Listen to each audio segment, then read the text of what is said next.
Di dunia yang terdiri atas 9 ras, manusia dikenal sebagai yang terlemah. Mereka hidup di bawah bayang-bayang ras lain yang jauh lebih kuat, hanya mampu bertahan berkat kecerdikan dan tekad. Di antara mereka, hiduplah seorang pemuda manusia yang memiliki skill gacha tak terbatas, kemampuan langka yang seharusnya menjadi berkah.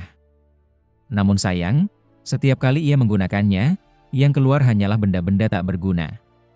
Karena itu, teman-teman satu partinya mulai menganggapnya sebagai beban. Hingga akhirnya di dalam sebuah dungeon berbahaya, mereka mengkhianatinya dan mencoba menghabisinya. Namun tepat di ambang kematian, sesuatu yang tak terduga terjadi. Skill gacha miliknya tiba-tiba aktif dengan kekuatan yang belum pernah ia rasakan sebelumnya. Cahaya menyilaukan menyelimuti tempat itu, dan dari dalamnya muncul seorang gadis misterius, cantik Mbak Dewi, dengan aura yang luar biasa kuat. Levelnya 9999 alias Unlimited. Sejak saat itu nasib sang manusia terlemah pun seketika berubah. Suatu pagi yang cerah, Light meninggalkan rumah kecilnya di pinggiran desa dengan membawa harapan besar di dadanya, menjadi seorang petualang. Ia berjalan menyusuri jalan berdebu menuju kota, tempat kuil petualang berdiri megah, simbol kebebasan dan impian bagi banyak orang. Setibanya di sana, Light disambut oleh hiruk-pikuk para petualang yang berlalu lalang.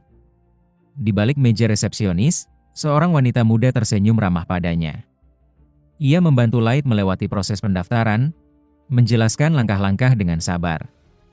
Namun saat tiba pada tahap penentuan bakat, wanita itu berhenti sejenak dan menatapnya dengan rasa ingin tahu.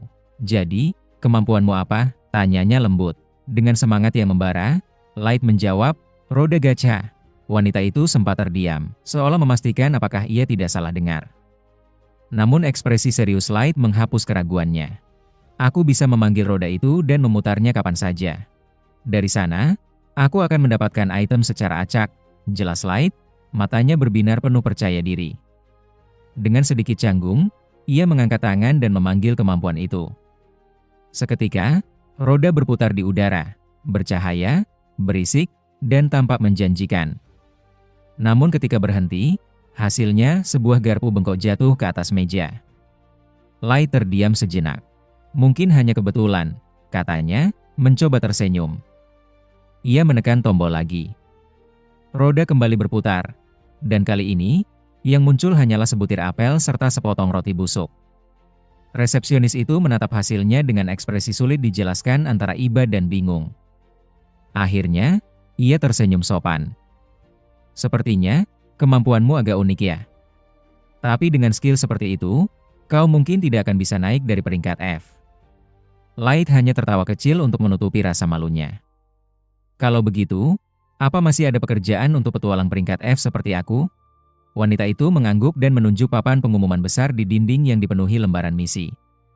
"Semua tugas dipasang di sana. Kau bisa memilih sesukamu." Namun, Light hanya menatap papan itu dengan kebingungan. Huruf-huruf di sana tampak asing, karena ia tak pernah bersekolah.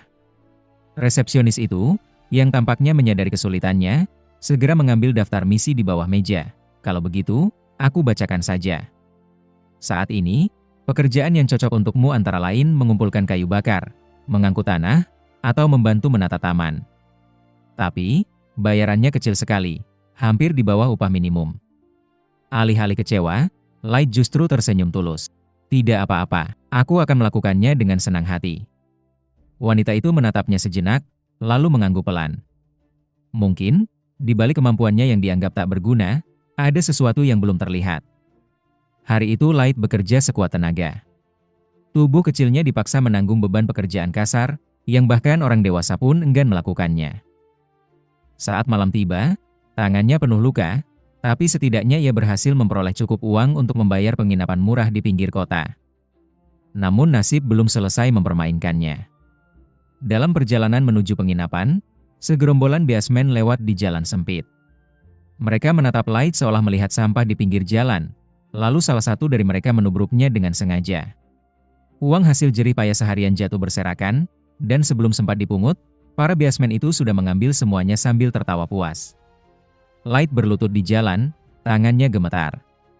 "Tolong, itu semua yang kumiliki, aku butuh uang itu untuk tidur malam ini," pintanya lirih. Tapi tidak ada yang peduli. Para biasmen hanya meludah di tanah, lalu pergi sambil mengumpat tentang manusia rendahan. Orang-orang yang lewat pun berpura-pura tidak melihat. Dalam dunia ini, manusia menempati posisi terbawah dari 9 ras, dan tidak ada satupun yang mau membela mereka. Light hanya bisa terduduk di tanah, menatap kosong.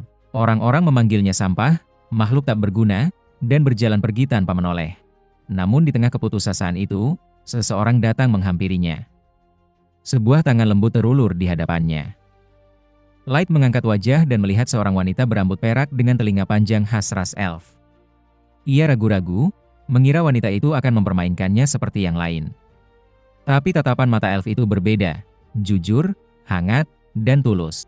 "Tak apa, kau aman bersamaku," kata sang elf pelan. Light masih ingin menolak, namun elf itu tiba-tiba berlutut di tanah berlumpur dan memeluknya tanpa ragu. Kejutan membuat Light membeku. Belum pernah ada makhluk non-manusia yang memperlakukannya seperti itu. Nama wanita itu adalah Sasha, dan ia memperkenalkan Light pada kelompoknya, Conchord of Tribes, sebuah parti unik yang terdiri dari berbagai ras dengan misi menyatukan dunia dan menghapus diskriminasi. Pemimpinnya, Garou, adalah seorang beasman bertubuh besar yang berwibawa. Sasha menjelaskan bahwa mereka sudah memiliki anggota dari hampir semua ras, dan yang mereka butuhkan sekarang hanyalah seorang manusia untuk melengkapi formasi 9 ras. Karena itulah mereka mengajak Light bergabung. Bagi Light, itu terdengar seperti mimpi. Untuk pertama kalinya dalam hidup, seseorang mengulurkan tangan tanpa menghina.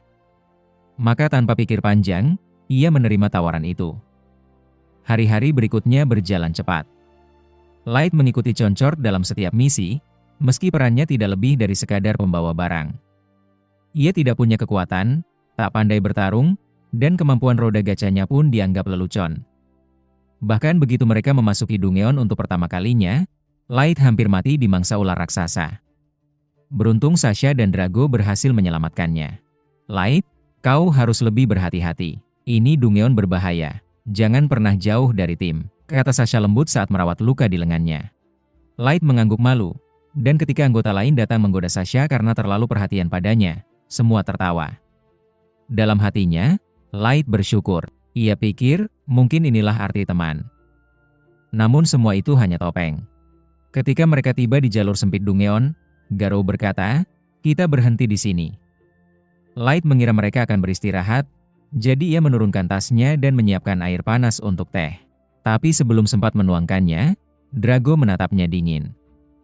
"Tidak perlu, kami tidak berhenti untuk beristirahat. Kami berhenti untuk menyingkirkanmu," katanya datar. "Apa maksudmu?"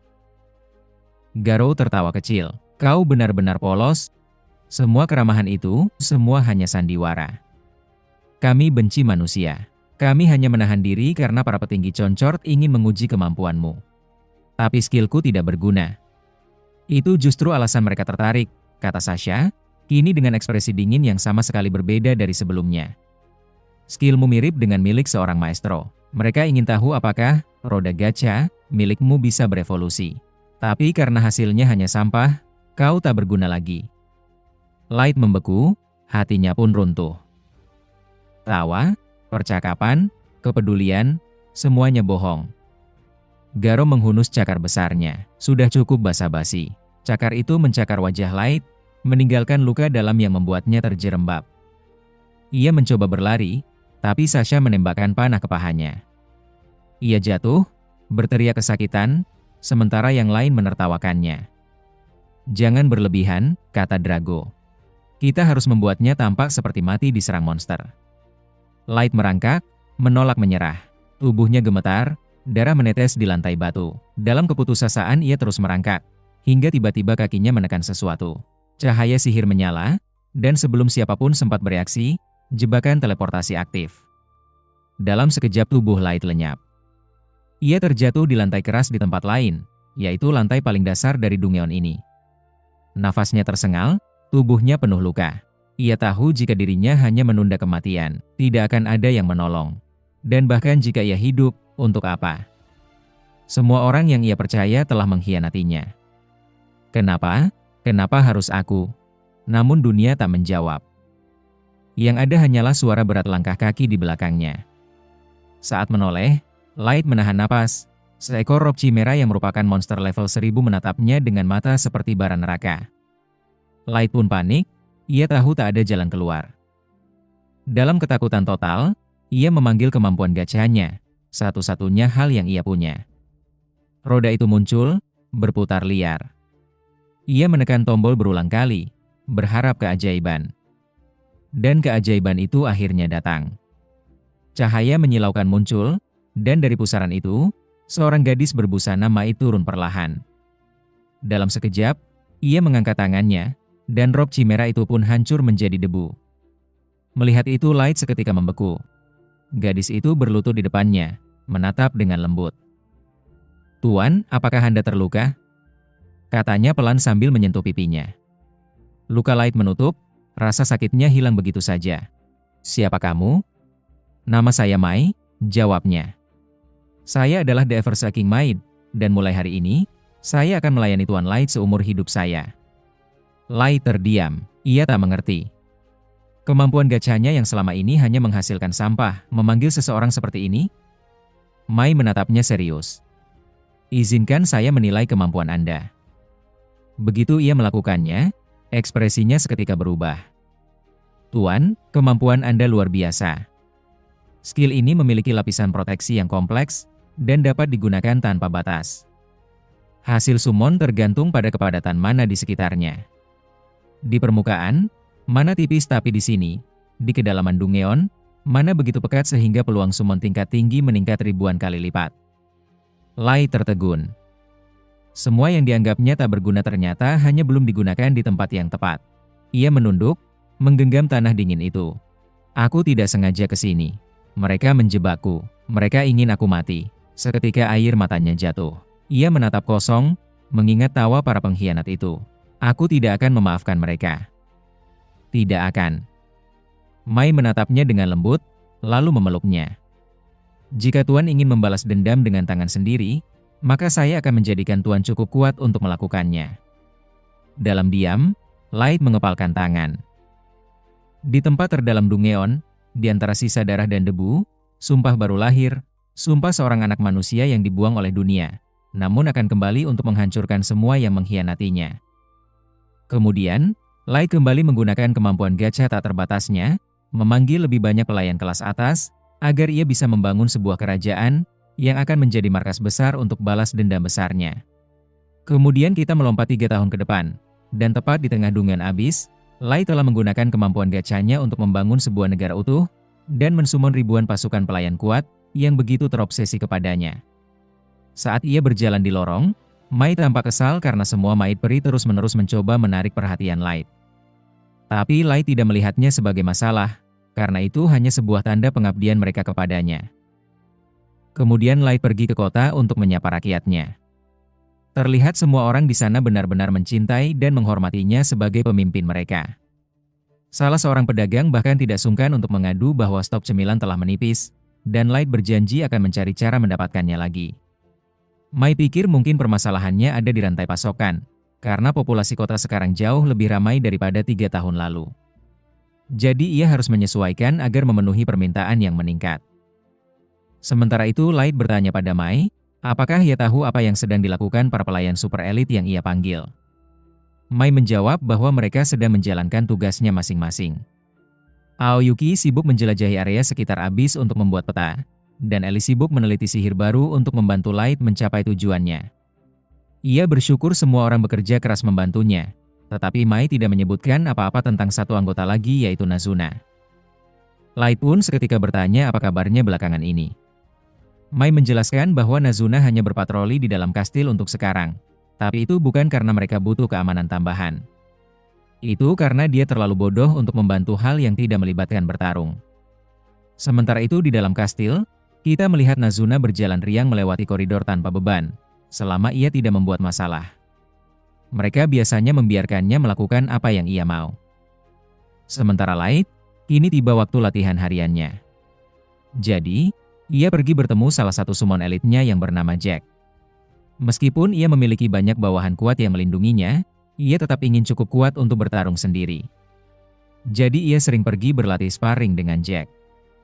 Setelah 3 tahun rutinitas ini, ia mampu beradu pukulan dengan Jack. Di dalam kastil, Nazuna masih berjalan tanpa tujuan sampai ia bertemu beberapa Maid yang sedang beres-beres. Ia bilang pada mereka bahwa ia sedang melakukan misi patroli super penting sekarang, dan para Maid memujinya bahwa ia bekerja sangat baik. Tetapi mereka sebenarnya hanya berusaha memujinya, agar Nazuna mau melakukan sesuatu untuk mereka, dan itu berhasil. Sekarang suasana hatinya baik, mereka meminta Nazuna untuk mematroli suatu tempat khusus untuk mereka, dan Nazuna setuju tanpa berpikir panjang. Beberapa menit kemudian, Nazuna mengetuk pintu kamar Light, tetapi mengejutkannya, yang menjawab adalah Mai. Ia bertanya apa yang Nazuna lakukan di sana, dan Nazuna dengan bangga menyatakan bahwa ia sedang berpatroli. Tapi sekarang ia berpikir, ia bertanya-tanya apa yang Mai lakukan di kamar Light, karena seharusnya Light sedang berlatih dengan Jack sekarang. Mai berusaha menyusun alasan dan mengatakan, jika ia sedang membersihkan kamar Light sementara ia pergi. Tapi saat ia berusaha menjelaskan, Nazuna berhasil menyelinap masuk. Dan jelas terlihat bahwa Mai tidak banyak membersihkan di sini. Bahkan jika Nazuna harus menebak, ia akan mengatakan bahwa Mai baru saja berguling di ranjang Light sembari mengendus-ngendus bantalnya sampai tadi. Mai panik dan mengatakan, jika itu hanya bagian dari teknik merapikan tempat tidur khususnya. Tapi untungnya, karena kebodohannya Nazuna terlihat tidak mempertanyakan jawaban itu dan malah menerimanya mentah-mentah. Jadi ia mulai memuji Mai karena melakukan pekerjaan yang bagus. Berbicara soal pekerjaan, ia akhirnya ingat bahwa para Maid Peri meminta agar Nazuna menyampaikan pesan kepada Mai, yang intinya berkata jika mereka lelah karena Mai selalu menjaga kamar Light untuk dirinya sendiri, karena mereka juga ingin mengendus. Maaf, maksudnya membersihkan barang-barangnya juga. Nazuna tidak begitu mengerti apa permasalahannya, tetapi Mai menerima pesan itu dengan jelas. Jadi ia memberi Nazuna sedikit imbalan untuk jasanya dan mengirimnya pergi. Setelah menyampaikan pesan, Nazuna pergi ke toko kue untuk membeli camilan dengan uang yang Mai berikan. Setelah itu, ia kebetulan bertemu Aoyuki di salah satu teras. Nazuna terkejut melihatnya di sini, karena ia kira Aoyuki sedang dalam misi penjelajahan, tetapi si Aoyuki hanya terus mengeong, jadi Nazuna tidak mengerti apa yang ia katakan. Light biasanya mampu menafsirkan maksud suara-suara itu. Tapi tebakan terbaik Nazuna adalah, Aoyuki ingin Nazuna menghancurkan seluruh hutan di jurang abis. Nazuna pun pastinya akan melakukannya juga jika tak ada yang meluruskannya. Kesal dengan kebodohan Nazuna, Aoyuki pun terpaksa keluar dari karakternya dan berbicara normal, untuk memberikan Nazuna bagian peta yang sudah ia selesaikan. Nazuna tertawa dan berkata jika Aoyuki seharusnya bilang dari awal, lalu ia membawa petanya dan melanjutkan patroli. Tujuan selanjutnya adalah ruang tahta. Setelah memastikan tidak ada orang, ia mulai mengendus tahta Light karena ia belum sempat melihat tuannya itu. Namun saat ia melakukannya, tiba-tiba ia mendengar bunyi retakan keras. Dan dengan ngeri, ia menyadari telah mematahkan sayap salah satu hiasan tahta. Ia akan mendapat masalah besar jika ada yang tahu. Dengan panik ia pun memperbaikinya secukupnya, supaya akan patah lagi saat orang lain menyentuhnya, sehingga bukan dia yang tertuduh. Setelah itu ia pun bergegas pergi. Di luar, Light dan Jack akhirnya selesai latihan. Mereka mengakhiri sesi dan menuju pemandian untuk bersantai. Jack bilang jika Light semakin mahir mengontrol tubuhnya, dan tak banyak orang di bawah sana yang cukup kuat untuk mengimbanginya lagi. Hal yang sama mungkin berlaku untuk orang di permukaan, tetapi ia mengingatkan Light agar tak terlalu sombong, karena mereka tidak tahu apa yang menunggu di permukaan. Light berkata jika dirinya paham, dan berjanji tidak akan membuat kekuatannya menguasai dirinya, sehingga tidak akan ada kesalahan ketika saatnya balas dendam tiba. Sementara itu, Mai memanggil 4 Maid Peri yang mengirim pesan kepada Nazuna ke ruangannya, dan ia tampak tidak senang. Ia bertanya apakah mereka tahu mengapa ia memanggil mereka hari ini, dan mereka berpura-pura tidak tahu. Tapi kemudian Mai membacakan surat mereka kata demi kata, dan ia sudah meminta Nazuna mengaku bahwa merekalah yang menulis surat itu. Jadi mereka tidak bisa mengelak lagi. Mereka mundur dan mulai meminta maaf atas apa yang mereka tulis, tapi mereka mencoba meringankan. Jadi, mereka ingin meringankan bebannya dengan mengambil alih pembersihan kamar Light, dan mungkin mengendus 1-2 bantal saat melakukannya, tapi itu bukan inti masalahnya. Mai juga kecewa, karena mereka menyuruh Nazuna melakukan pekerjaan kotor mereka, padahal mungkin mereka bisa melakukannya sendiri jika punya keberanian. Ia mengatakan permintaan mereka ditolak, dan sampai pemberitahuan lebih lanjut, mereka akan dihukum untuk membersihkan seluruh koridor yang menuju ruang tahta. Dan mereka tidak diizinkan menggunakan sihir untuk mempercepat proses itu. Para Mai tak percaya Mai memberi tugas mustahil seperti itu, karena akan memakan waktu lama membersihkan koridor raksasa itu dengan tangan, tapi Mai tidak berpikir itu akan sulit. Jika ada, ia bilang ia sedang menolong mereka karena level 500 seperti mereka perlu bekerja keras jika ingin levelnya meningkat. Selain itu, Mai memberitahu bahwa ia akan pergi ke permukaan sebentar untuk misi balas dendam Light. Kemudian keempat Maid itu pun berkumpul di kamar mereka, dan sangat kesal karena Mai menghukum mereka atas sebuah kesalahan sederhana. Mereka tidak merasa adil bahwa hanya Mai yang mendapatkan kenikmatan mencium aroma Light. Tapi Mai adalah yang terkuat, jadi mereka tidak bisa melawannya. Rai menyarankan mereka mencari bahan untuk membuat racun, tapi Hefuma sudah memeriksa dan Mai kebal terhadap semua bentuk racun, sehingga itu tidak akan berhasil. Mereka pasrah dan mulai kesal sendiri, betapa mereka ingin sekali membersihkan kamar Light dan mengendus ranjangnya. Hefumi melangkah lebih jauh dan bilang, ia ingin menggunakan salah satu garpu bekas Light, tapi mendengar ucapan itu terdengar aneh. Jadi yang lain memanggilnya cabul, dan bilang ia terlalu jauh. Hefumi membela diri dan bilang, semua orang mungkin akan melakukan hal yang sama jika diberi kesempatan, dan mereka tak bisa menyangkalnya. Jadi mereka semua sama buruknya dengan Hefumi. Sekarang setelah memikirkannya, Mai pun tak jauh lebih baik karena ia tadi berada di ranjang Light. Dan fakta bahwa dia adalah yang pertama Light panggil, berarti entah berapa lama mereka berdua sendirian di Dungyeon bersama. Pada waktu itu level Light begitu rendah, sehingga ia tak mungkin membela diri dari monster. Jadi kemungkinan besar ia menempel pada Mai sepanjang waktu. Mereka semua menjadi gila, karena cemburu memikirkan bahwa mungkin Mai pernah berbuat tidak senonoh dengan Light.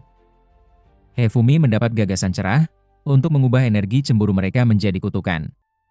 Jadi mereka duduk di meja, dan mulai mengucap mantra berulang-ulang agar Mai mati. Sayangnya bagi mereka, Mai berdiri di luar pintu sepanjang waktu itu, dan mendengar setiap kata yang mereka ucapkan tentangnya. Jadi ia bertanya apakah mereka punya sesuatu untuk dibela. Keempatnya menunduk di meja dan mulai mengatakan bahwa mereka tidak benar-benar ingin sesuatu yang buruk terjadi pada Mai. Tetapi Mai jelas mendengar mereka berdoa agar ia mati, jadi ia bertanya maksudnya apa. Keempat cegil itu akhirnya mengakui bahwa mereka hanya cemburu karena Mai dipanggil duluan dan mendapat banyak waktu sendirian dengan Light, tetapi Mai mengatakan tak ada yang tidak senonoh terjadi antara dia dan juga Light. Butuh sekitar 3 bulan sebelum Light memanggil Aoyuki. Dan dalam waktu itu, Mai sibuk mengajarinya seni bela diri dan sejarah dunia, jadi tidak ada kebejatan yang terjadi. Para cegil itu pun lega mendengarnya, tapi kemudian Mai melanjutkan dan mengatakan bahwa ia sebenarnya datang untuk meminta maaf karena memberi hukuman berat sebelumnya. Namun setelah apa yang baru saja mereka lakukan, ia berpikir mungkin harus memberikan hukuman lebih keras lagi. Ia mengatakan bahwa sekarang mereka harus membersihkan seluruh ruang tahta selain koridor. Mereka lalu berlutut di kaki Mai dan memohon agar mempertimbangkan ulang, karena tak mungkin mereka bisa membersihkan semuanya. Tapi Mai mengatakan mereka seharusnya tidak memikirkan itu sebelum memutuskan mendoakan kejatuhannya. Mereka dipaksa untuk segera bekerja. Waktu terus berjalan, mereka mungkin harus bekerja sampai malam untuk menyelesaikannya. Namun saat Hefumi sedang membersihkan debu di singgasana, sayap aksesoris yang sebelumnya dirusak oleh Nazuna tiba-tiba terjatuh, dan mereka semua terdiam saat menyadari betapa masalah besar yang mereka hadapi. Keesokan paginya Light keluar dan bertemu Aoyuki, Nazuna, dan Ellie di gerbang depan. Nazuna sangat bersemangat melihat Light, karena ia tidak sempat berbicara dengannya kemarin. Light ingin langsung ke inti masalah, tapi tiba-tiba seekor Hellhound muncul. Dan meskipun Light cukup kuat sehingga itu bukan ancaman nyata, ia masih gemetar sedikit karena teringat hari ia hampir mati. Para pelayan elit Light seketika memancarkan amarah badas, sebab seekor anjing berani-beraninya mengganggu ketentraman tuan mereka. Jadi mereka mulai membahas rencana untuk memusnahkan semua jenisnya, baik yang ada di dalam abis ataupun di permukaan. Anjing itu bahkan belum berbuat apa-apa, tetapi dapat merasakan satu gerakan salah yang akan menimbulkan kehancurannya. Jadi, ia berbaring dan mulai merengek meminta ampun pada ketiga elit Fortnite tersebut. Light bilang tak perlu marah begitu karena ia baik-baik saja. Ia bahkan mengelus anjing itu untuk menunjukkan bahwa ia tidak terganggu. Ia meminta maaf kepadanya karena membuatnya ketakutan. Dan jika ia tidak turun tangan, mereka mungkin benar-benar akan memusnahkan seluruh spesies itu.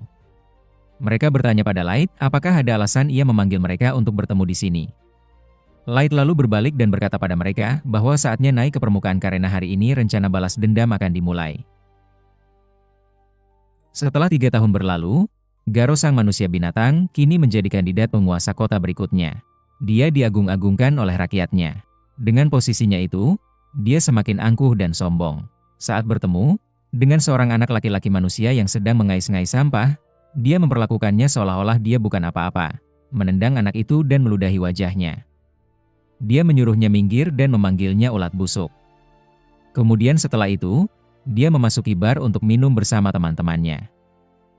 Semua orang memperlakukannya seolah-olah dia adalah dewa, karena selalu membantu manusia binatang lain dari daerah kumuh. Dari yatim piatu di daerah kumuh, menjadi favorit untuk menjadi pemimpin manusia binatang berikutnya. Orang-orang ingin menjadi seperti dia, namun Garo mengatakan itu tidak mudah.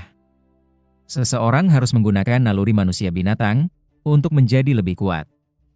Dia perlu memisahkan pekerjaan yang baik dari yang buruk.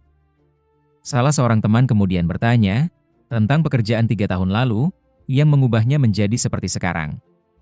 Namun, Garo tak bisa mengungkapkannya. Rahasia itu hanya disimpannya sendiri. Garo mengingat job itu sebagai pekerjaan terbaik yang pernah dia lakukan. Semua reputasi dan uang dari menghabisi seorang bocah manusia yang diduga sebagai master adalah hal-hal yang membuatnya sangat bahagia. Hingga kini, mereka tidak pernah menemukan jasadnya setelah ia terhisap oleh lingkaran teleportasi misterius. Namun mustahil bagi seorang bocah bisa selamat dari jurang abis. Akan tetapi ia masih penasaran tentang sosok yang disebut master yang dicari-cari oleh semua negara.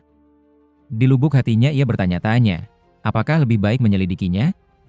Tetapi ia menyadari jika itu sangat berbahaya, ikut mencampuri urusan para penguasa. Lebih baik ia menikmati posisinya sekarang ini.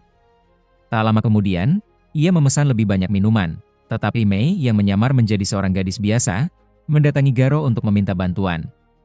Adegan lalu seketika melompat, mereka semua ternyata memasuki Dungeon Abyss.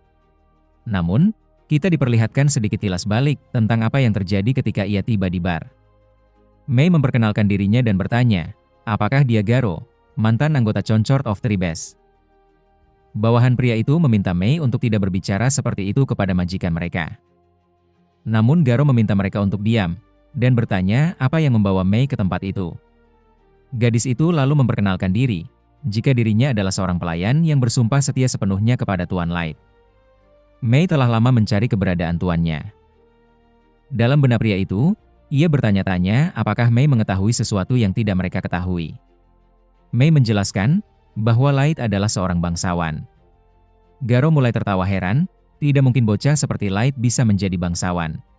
Mei tidak bisa menjelaskan lebih dari itu, jadi ia lebih memilih diam. Garo tahu bahwa atasannya seharusnya menyelidiki Light secara menyeluruh. Ia juga ingat bahwa Light tidak pernah menyebutkan jika dirinya adalah seorang bangsawan. Tetapi jika gadis itu mengatakan yang sebenarnya, maka ini bisa jadi peluang bagi dirinya mendapat keuntungan besar. Mei menjelaskan bahwa ia mencari Light ke berbagai tempat, namun baru-baru ini ia menemukan informasi penting bahwa Light bergabung dengan sekelompok petualang dan telah meninggal saat kelompoknya menjalankan misi di dalam abis. Mei pun mulai menangis dan memohon kepada Garo untuk membawanya ke tempat terakhir ia terlihat. Mei lalu membuka sebuah peti yang berisikan batangan emas untuk dapat meyakinkan Garo. Para manusia binatang seketika terkejut, sementara Garo bergulat dalam kebimbangan. Apakah Light benar-benar keturunan bangsawan? Apakah dirinya akan dibayar jika mengantarnya?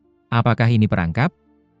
Namun meski kekhawatirannya mungkin terjadi, tetapi ia berpikir bahwa Mei hanyalah seorang manusia yang mudah bagi dirinya lenyapkan. Alhasil Garo pun berkata kepada Mei, jika dia bersedia mengantarnya, tetapi bukan karena uang melainkan untuk sahabatnya Light. Ucapan itu padahal hanya omong kosong. Karena selain akan merampas batangan emasnya, dia juga berniat untuk menikmati tubuh Mei yang indah, sampai dirinya puas. Singkatnya mereka pun sampai di lokasi Light terakhir terlihat. Garo menjelaskan bahwa Light terluka parah, akibat diserang oleh monster yang muncul tiba-tiba. Malangnya, ia pun terjerembab ke dalam jebakan teleportasi dan lenyap begitu saja. Mendengar itu, Mei seketika berlutut sembari mengepalkan tangannya. Bukan untuk mendoakan, melainkan untuk merasakan kepedihan, bagaimana majikannya diperlakukan keji oleh para bajingan tersebut. Garo kemudian bertindak seolah-olah merasa tidak bersalah, karena tidak sempat menolongnya. Namun di balik itu, dia telah bersiap dan telah memblokir pintu keluar, agar gadis itu tidak bisa pergi. Dalam benaknya, ia selalu tahu bahwa manusia adalah makhluk yang rapuh dan mudah ditipu. Di sisi lain, Mei mulai mengucapkan kata-kata kemalangan, bahwa Light dikhianati oleh para bajingan itu, dan disiksa di tempat yang kotor seperti ini. Seandainya ia berada di sisinya sejak awal, mungkin ia tidak akan terkena panah, ditendang, atau dibiarkan berlumuran darah. Rasa malu ini terlalu berat untuk ditanggung. Mendengar ucapan Mei barusan, Garo seketika mundur dan mengeluarkan cakarnya yang tajam. Ia bertanya-tanya, bagaimana gadis ini tahu semua ini? Hanya anggota parti dan para petinggi negara yang tahu apa yang terjadi. Garo mulai berteriak dan bertanya, bagaimana Mei bisa tahu? Ia juga menuding, jika Mei adalah mata-mata yang ditugaskan oleh seseorang. Mei keberatan atas tuduhan tersebut, karena satu-satunya orang yang ia sumpah setia adalah Lights. Atas penghinaan itu, detik itu juga ia memutuskan untuk melenyapkan mereka semua di tempat ini. Seketika Mei pun memancarkan aura intimidasi yang begitu mengerikan, bahkan Garo beserta anak buahnya tak bisa berkutik, hanya dengan merasakan auranya saja. Bagaimana bisa, seorang manusia yang dianggap makhluk lemah, bisa memancarkan aura sedahsyat itu, ucap Garo yang heran. Tatapannya begitu dingin, mampu membunuh dalam sekejap, ia hanya bertanya-tanya apakah ia akan melenyapkan mereka. Namun tiba-tiba Light muncul, meminta Mei untuk berhenti karena Garo adalah mangsanya. Para manusia binatang terkejut dan bertanya-tanya, bagaimana mungkin seorang bocah bisa masuk ke dalam Dungeon paling berbahaya seorang diri. Mereka pikir, dia mungkin ditemani oleh sebuah parti, dan meminta Garo untuk berhati-hati karena ini bisa jadi jebakan besar. Sementara itu Garo terlihat terkejut, matanya terbelalak tak percaya, bagaimana mungkin Light berhasil selamat. Dengan senyum manisnya Light kemudian bilang, bahwa ia kembali untuk membalaskan dendam setelah 3 tahun. Mendengar itu, para bawahan Garo meminta penjelasan untuk memahami apa yang terjadi. Alih-alih menjelaskan, Garo justru mulai tertawa sombong. Dia tidak habis pikir, bagaimana seorang level 15 ingin membalas dendam pada seseorang sekuat dirinya yang berada di level 150. Tidak mungkin seorang anak seperti Light bisa mengalahkannya. Oleh karena itu, dia akan melenyapkan Light dan membawa jasadnya ke hadapan para petinggi, sehingga ia akan menjadi manusia binatang terhebat yang pernah ada. Mendengar omong kosong itu, Light hanya bisa menghela nafas sembari memperingatkan, jika Garo seharusnya waspada dengan kehadirannya dan juga Mei, yang tadi membuat mereka tak berkutik merasakan aura yang Mei pancarkan. Dengan angkuh dan sombongnya, Garo menolak tunduk, ia justru berkata, meski Mei sepertinya cukup kuat, namun apa yang bisa diperbuat oleh 2 orang manusia melawan satu kelompok beastmen? Setidaknya, semua rekannya berada di level 130 ke atas. Bagaimana mungkin, manusia biasa yang dianugerahi bakat tak berguna, bisa mengalahkan mereka? Keselamatan Light pun hanya sebatas hoki, serta ditolong oleh Mei. Alhasil, Garo seketika mengerahkan 2 orang bawahannya, untuk menyerang Light untuk membuktikan, jika ucapannya itu benar. Namun belum juga sampai di hadapan Light, kedua beastmen itu seketika tumbang, dengan kepala yang terpenggal oleh Mei dalam sekejap mata. Mei pun bersumpah tidak akan membiarkan mereka lolos, karena sudah berani menyerang tuannya. Light lalu berterima kasih kepada Mei karena perhatiannya. Namun begitu ini adalah urusannya, sehingga Light hanya meminta Mei untuk memblokir pintu keluar, agar tidak ada yang bisa melarikan diri. Dia berjanji, bahwa tidak ada seorang pun yang akan meninggalkan tempat itu. Para bawahan Garo seketika dalam kepanikan, melihat 2 rekannya dihabisi dengan begitu mudah. Sementara Garo masih dengan keyakinan, bahwa itu hanya serangan kejutan, dan tidak ada yang perlu dikhawatirkan. Dia masih tetap teguh, dan menganggap manusia sebagai ras yang paling rendah, berbanding dengan dirinya yang memiliki level 158. Light pun tidak tinggal diam, bagaimana bisa Garo menyamaratakan suatu ras hanya karena sebuah perbedaan level. Setiap individu memiliki kemampuannya masing-masing, ada yang lemah maupun ada yang kuat.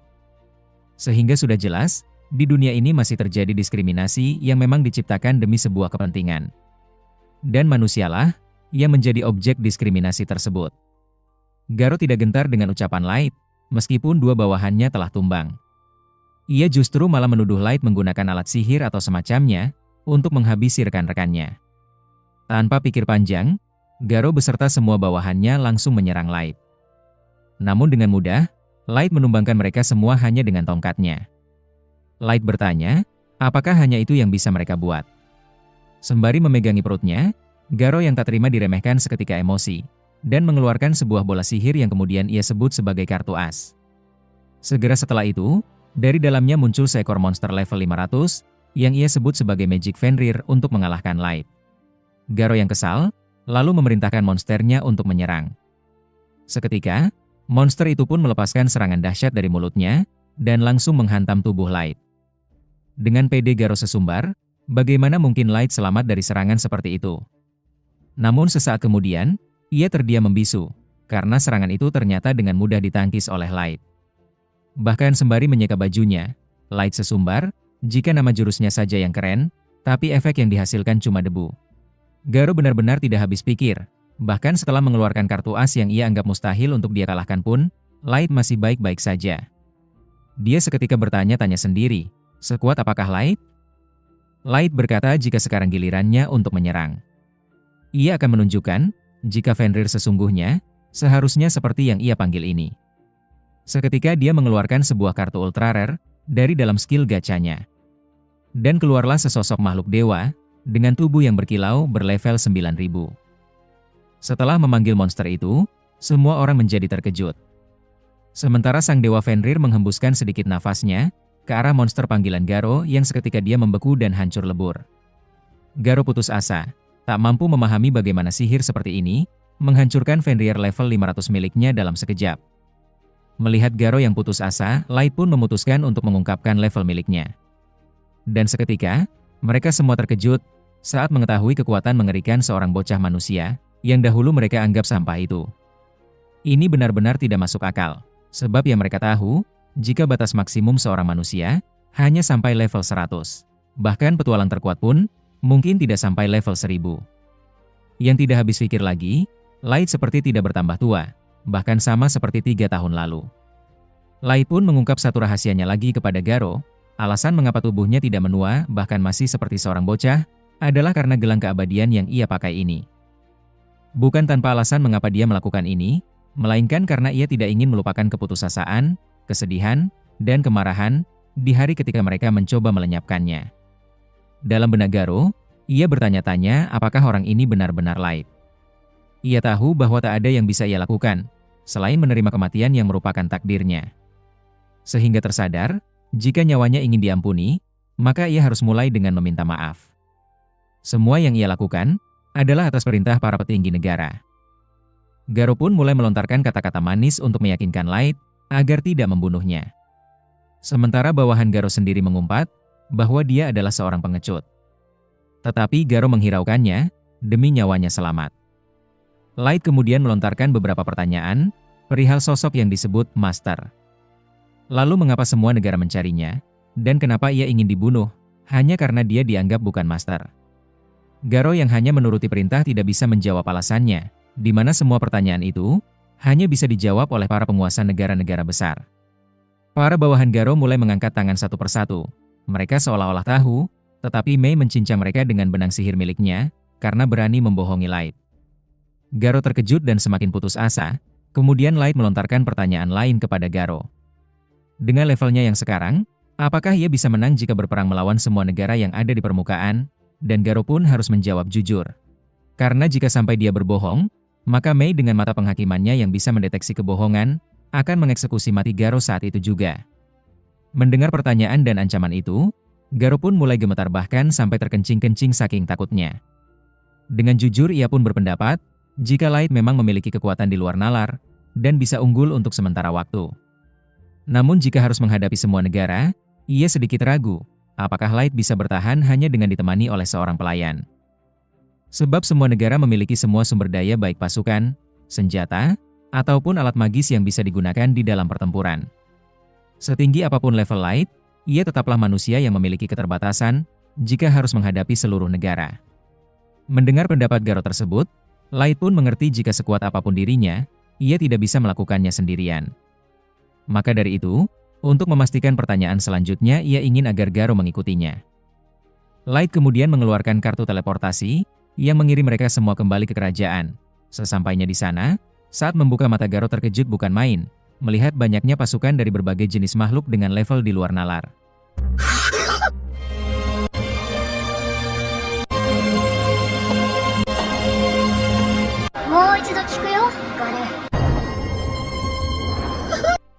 Raut wajahnya sudah bisa menjawab betapa mengerikannya kekuatan tempur yang Light miliki.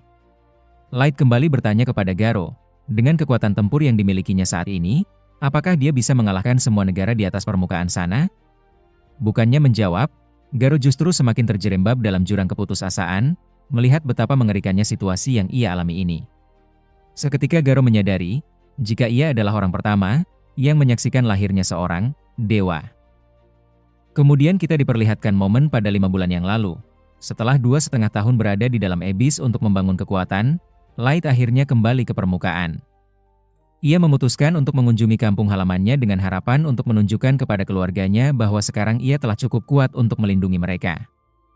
Namun ketika tiba di sana, harapan itu berubah menjadi keputusasaan.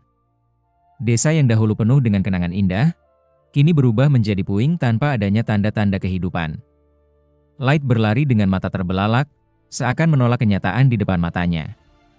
Ia akhirnya jatuh berlutut tanpa daya.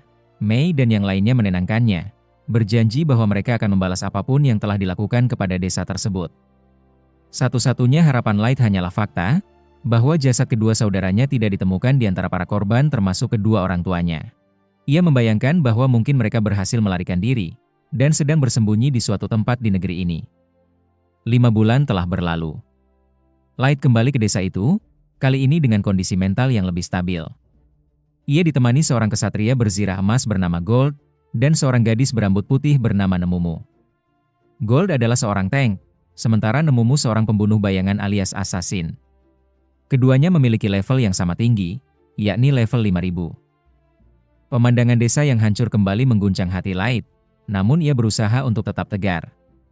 Bersama rekan-rekannya, ia membangun makam untuk kedua orang tuanya serta para penduduk desa lainnya, lalu meletakkan bunga dan berdoa dalam kedamaian. Dari sisa-sisa bekas serangan, ia menyimpulkan bahwa pelakunya kemungkinan sekelompok petualang dari ras lain. Ketika Light terdiam merenung, Gold mengingatkan bahwa hari mulai sore, dan mereka perlu mencari tempat untuk menginap. Nemumu memarahinya karena dirasa kurang sopan, di saat situasi tuan mereka sedang berkabung. Gold yang memang bersifat lugas menanggapinya dengan santai. Dia mengatakan bahwa ia akan mengikuti Light kemanapun, bahkan ke puncak gunung es sekalipun asalkan bersama Light. Namun ia tetap harus memastikan tempat beristirahat yang layak bagi Light yang sedang berduka. Perdebatan kecil itu justru sedikit mencairkan suasana. Light tersenyum tipis dan meminta keduanya untuk tenang. Mereka sepakat bahwa sebelum bertindak, mereka perlu mengumpulkan informasi mengenai kekuatan ras-ras lain. Light yakin bahwa penyerangan terhadap desanya berkaitan dengan potensinya sebagai seorang maestro, terutama setelah Concord of Tribes berusaha untuk membunuhnya 3 tahun yang lalu. Namun kemarahan yang ia pendam mulai menyala kembali. Gold pun berusaha untuk menenangkannya agar tidak menimbulkan kekacauan di wilayah kota. Light perlahan mulai tenang, lalu ia pun mengeluarkan sebuah topeng penyamar untuk menutupi identitasnya. Ia pun berpamitan di depan makam kedua orang tuanya, dan bertekad akan membalaskan denda mereka beserta seluruh warga desa yang nyawanya sudah direnggut dengan keji. Kemudian Light serta kedua pelayannya itu terlihat terbang untuk menuju ke kota Dagas, yang akan menjadi persinggahan awal mereka untuk mengumpulkan informasi. Namun selama di permukaan ia akan menggunakan identitas Dark sebagai nama samaran. Langkah pertama, mereka akan mendaftar di guild petualang dan fokus untuk meningkatkan rang sebagai seorang Dark, sembari menggali informasi penting, demi mensukseskan misi pembalasannya. Mendengar itu kedua pelayannya pun setuju. Namun sesaat akan sampai di kota Dagas, Light tiba-tiba berhenti dan memutuskan jika mulai dari sini, mereka harus berjalan agar tidak menimbulkan kehebohan di seluruh kota. Dalam perjalanan, mereka melihat seorang pria beserta anaknya tengah dikepung oleh sekelompok bandit dari ras dwarf. Light kemudian memerintahkan Nemumu serta Gold untuk menangani mereka, dan dengan singkat para bandit itu pun dikalahkan dengan sangat mudah. Sebagai balasan, pria tersebut menawari mereka tumpangan menuju kota. Dia sempat berpikir, jika Light serta dua pelayannya itu adalah seorang petualang dengan rang tinggi. Namun Light menjawab jika kedatangan mereka ke Dagas, justru ingin mendaftar di guild sebagai seorang petualang pemula. Seketika jawaban tersebut membuat ayah dan anak itu terkejut sekaligus heran. Bagaimana bisa, seorang pemula bisa sekuat ini? Setelah sampai di gerbang kota, pria itu pun memperkenalkan dirinya sebagai Kernel. Secara kebetulan ia memiliki sebuah penginapan, dan jika Light membutuhkan tempat untuk beristirahat, Kernel menawarkan Light untuk menginap di tempatnya tanpa sungkan, dan setelah itu dia pun pergi. Kemudian setelah memasuki kota, mereka menikmati suasananya yang ramai, dan penuh dengan pedagang senjata serta bengkel para dwarf. Mereka kemudian langsung pergi menuju guild petualang untuk mendaftar. Diskriminasi masih terlihat jelas, terutama bagi para manusia, tetapi Light memilih untuk mengabaikannya. Singkatnya mereka pun mendaftar. Namun Nemumu justru hampir memicu keributan saat resepsionis memberi mereka peringkat rendah sebagai rang F, padahal seharusnya mereka mendapat rang S. Light kemudian berusaha menenangkan situasi, dan meminta maaf atas sikap pelayannya yang tidak tahu aturannya. Setelah dijelaskan oleh Light, Nemumu pun tertunduk lesu karena akibat ketidaktahuannya membuat Light malu. Melihat Nemumu yang menangis seperti anak kecil, Light pun berusaha untuk menghiburnya dengan mengatakan, jika ia baik-baik saja dan itu bukan masalah besar. Setelah itu, mereka pun pergi ke penginapan milik Kernel, dan menyewa seluruh lantai atas selama 1 bulan. Light pun meminta agar jangan sampai ada orang yang masuk, bahkan termasuk para staf penginapan sekalipun. Tanpa ragu, ia langsung menyodorkan sekantong emas yang membuat Kernel terkejut. Kernel merasa tidak enak, sebab tadinya ia mempersilahkan Light menginap dengan gratis, tetapi Light memohon agar Kernel menerimanya. Singkatnya, Light memasang penghalang sihir untuk mencegah adanya musuh ataupun penyusup. Di sana, Light kembali menyampaikan rencananya, bahwa mereka akan menyusup dengan hati-hati, sembari mengumpulkan informasi dan meningkatkan peringkat parti mereka. Keesokan harinya mereka tiba di gerbang Dungeon. Suasananya begitu ramai oleh para pedagang dan petualang, sampai menimbulkan antrian panjang untuk bisa masuk ke dalam sana.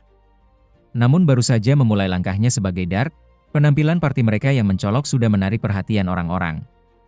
Kemudian di tengah situasi antrian yang mengular, 2 petualang berjubah tiba-tiba saja memotong antrian, membuat petualang lain jengkel namun tidak berani menegur, karena penampilan mereka yang dirasa petualang pro.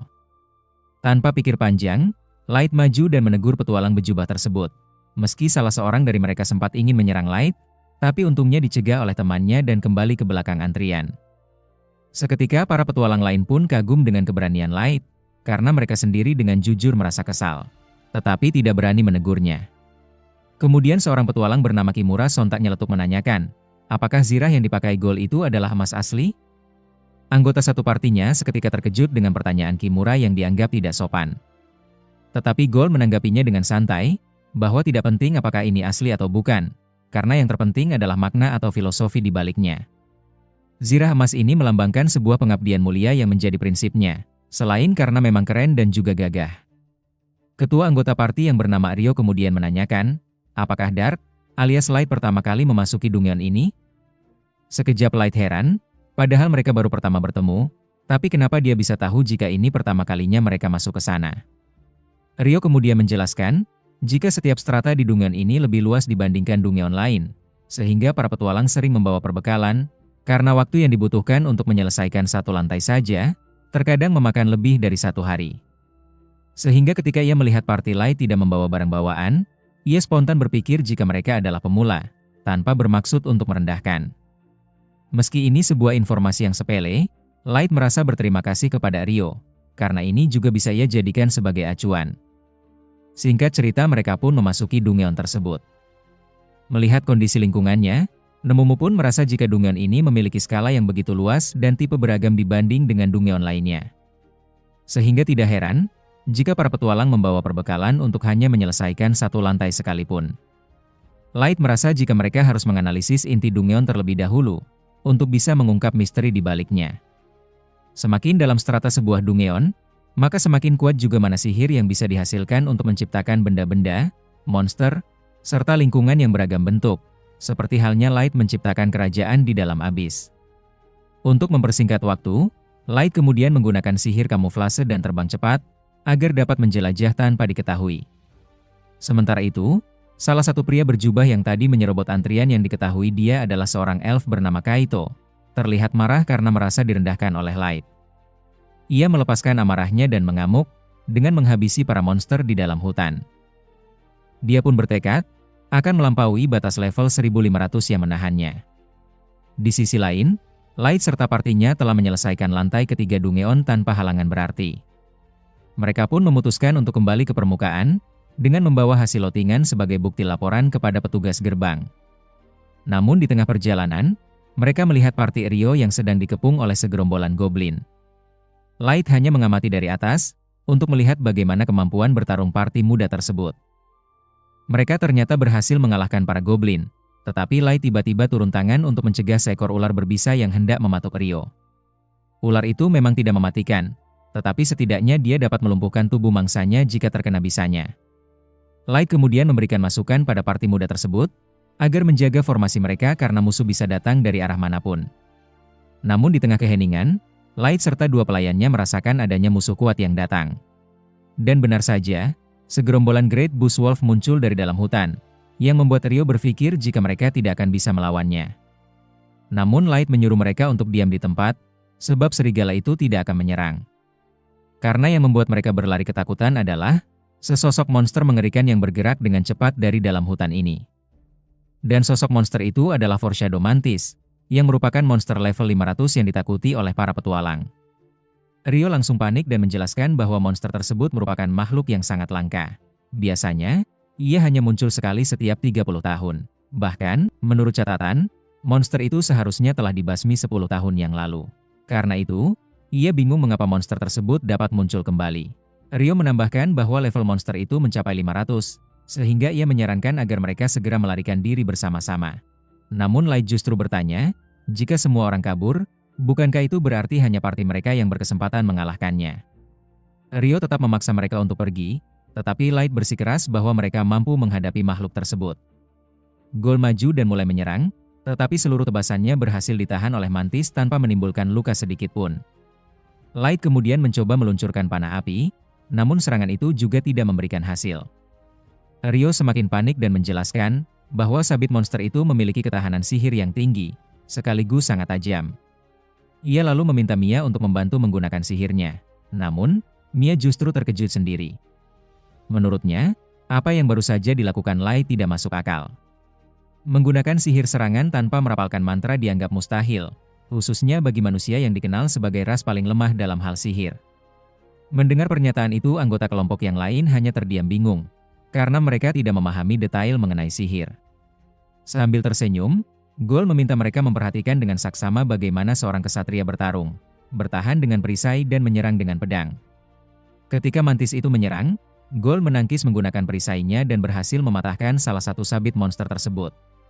Sejak saat itu, pertempuran berubah seperti sesi pelatihan. Ghoul memberi penjelasan tentang teknik menghadapi monster semacam itu, sembari mematahkan sabit monster satu persatu. Setelah itu, Light mengambil giliran, ia memanggil puluhan panah api sekaligus dan mengarahkannya ke tubuh Mantis. Mia sangat terkejut melihat Light mampu mengendalikan 30 fire arrow dalam satu waktu. Serangan itu berkumpul dan membakar salah satu sabit monster. Mantis mencoba melarikan diri, tetapi Light menciptakan dinding api untuk menghalanginya. Terpojok, monster itu mengeluarkan sayap dan berusaha terbang. Namun, Nemumu sudah terbang lebih dulu dan menggunakan belatinya untuk menebas tubuh monster hingga hancur menjadi potongan-potongan kecil. Nemumu mendarat dengan anggun, namun Gold segera menegurnya karena ia telah memotong bagian-bagian berharga dari monster tersebut sehingga tidak bisa dijual. Menyadari kesalahannya, Nemumu langsung merasa bersalah dan meminta maaf kepada Light. Light menerimanya tanpa masalah. Sementara itu Ryo, Mia, dan rekan-rekannya hanya dapat melihat mereka bertiga dengan penuh kekaguman. Mereka mulai bertanya-tanya, siapakah sebenarnya tiga orang ini? Ryo bahkan menduga bahwa mereka adalah petualang rank A, atau mungkin bahkan rank S. Namun saat Ryo menyampaikan kekagumannya, Light menjelaskan dengan santai bahwa mereka bertiga baru saja terdaftar sebagai petualang, dan saat ini masih berstatus sebagai rank F. Gold menyarankan agar pembahasan itu dilanjutkan nanti, dan meminta agar mereka fokus mengumpulkan batu sihir. Tetapi Light mengatakan bahwa mereka harus merapikan kekacauan yang ditimbulkan Nemumu terlebih dahulu. Tidak lama kemudian, kelompok Ryo ikut membantu. Mia memanggil bola air besar agar mereka dapat mencuci tangan. Di dalam Dungeon, air bersih merupakan hal yang sangat berharga, sehingga kemampuan Mia untuk menciptakan air murni dari mana saja merupakan anugerah yang luar biasa. Light dapat merasakan ketulusan kelompok tersebut sebagai sesama petualang, sehingga ia mengucapkan terima kasih. Mia kemudian mendekati Light dan meminta maaf, karena baru sempat mengucapkan rasa terima kasih atas pertolongan Light saat insiden ular semak sebelumnya. Dengan bersemangat, Mia menyampaikan rasa terima kasih, namun tanpa sengaja menggigit lidahnya sendiri, membuat wajahnya memerah karena malu. Gold lalu mengingatkan bahwa mereka harus segera pergi sebelum monster lain datang. Namun, Ryo memiliki usulan lain, ia menyarankan agar mereka ikut menuju camp kelompoknya yang jaraknya tidak jauh dari sana.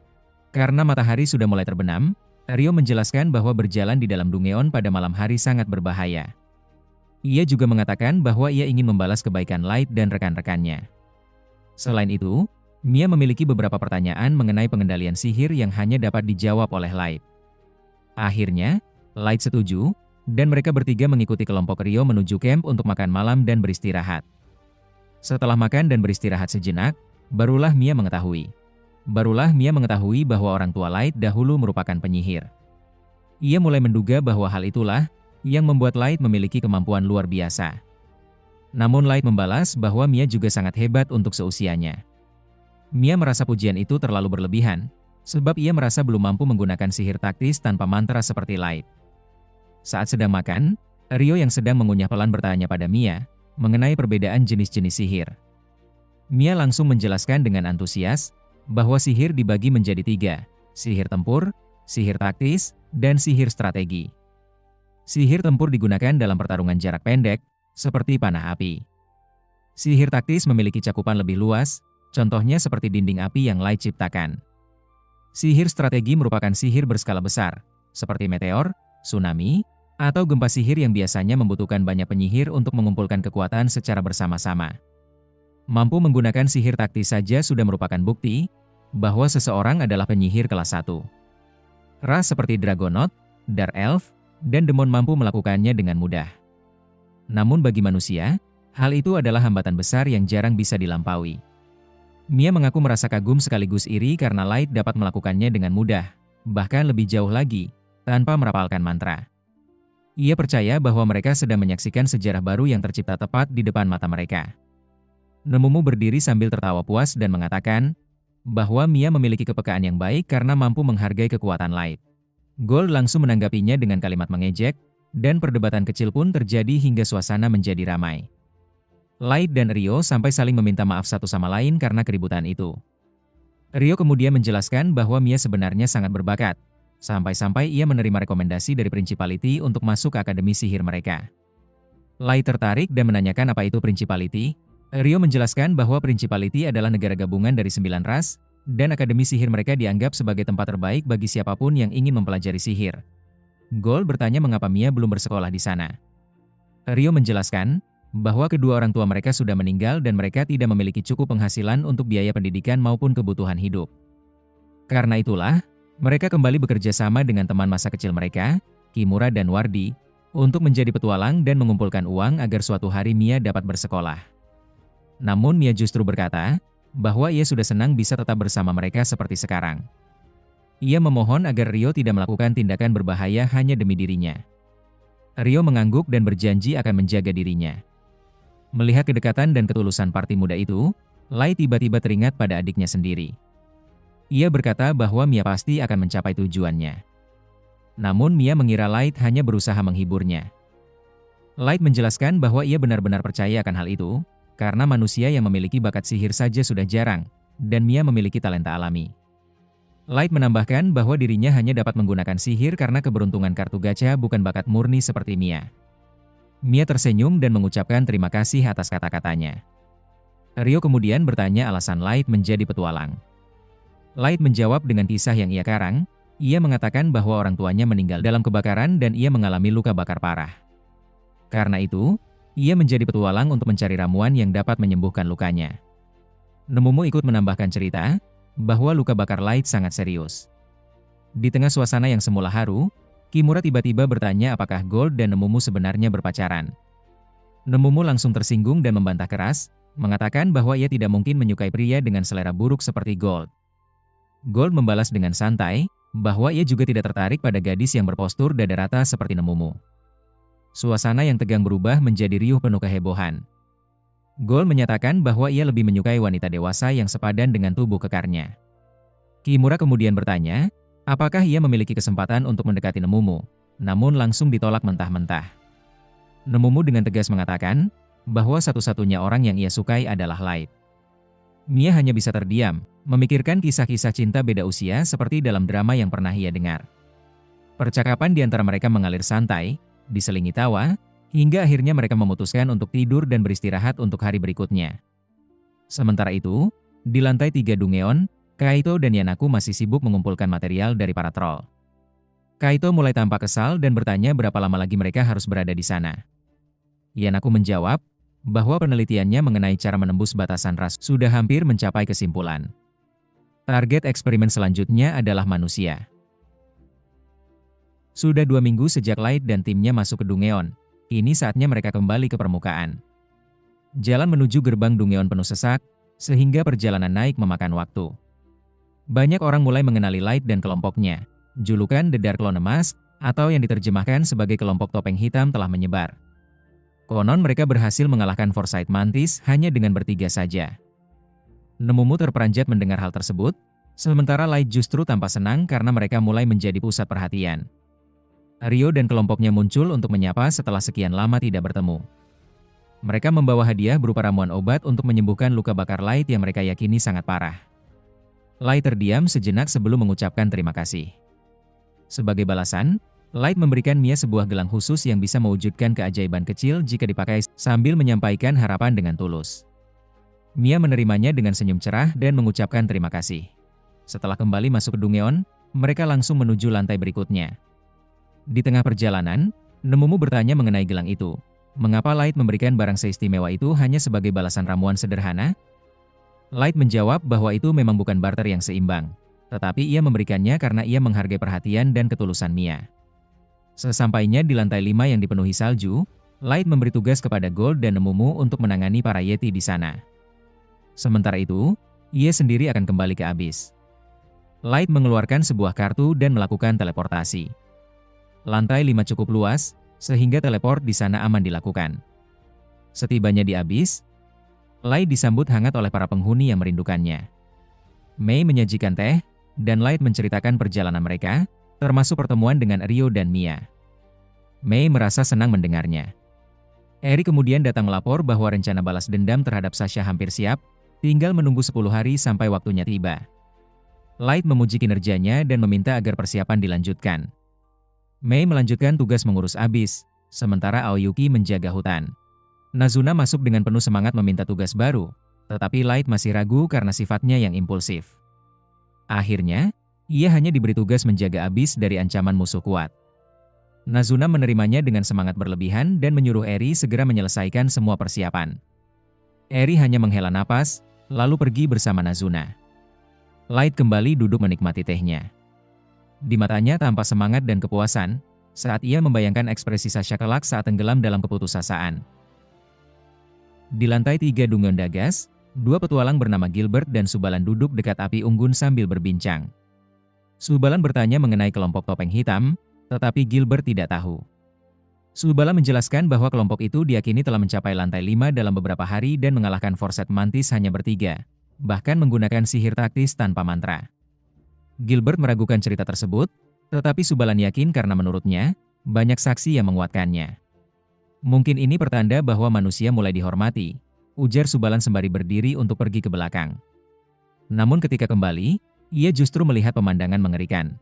Kaito berdiri di atas kepala Gilbert yang telah terpenggal.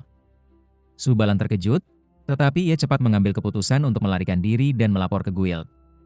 Ia melempar bom asap dan berlari ke arah rawa, merasa dirinya sudah aman. Namun sesuatu menyerangnya dari belakang hingga ia tersungkur.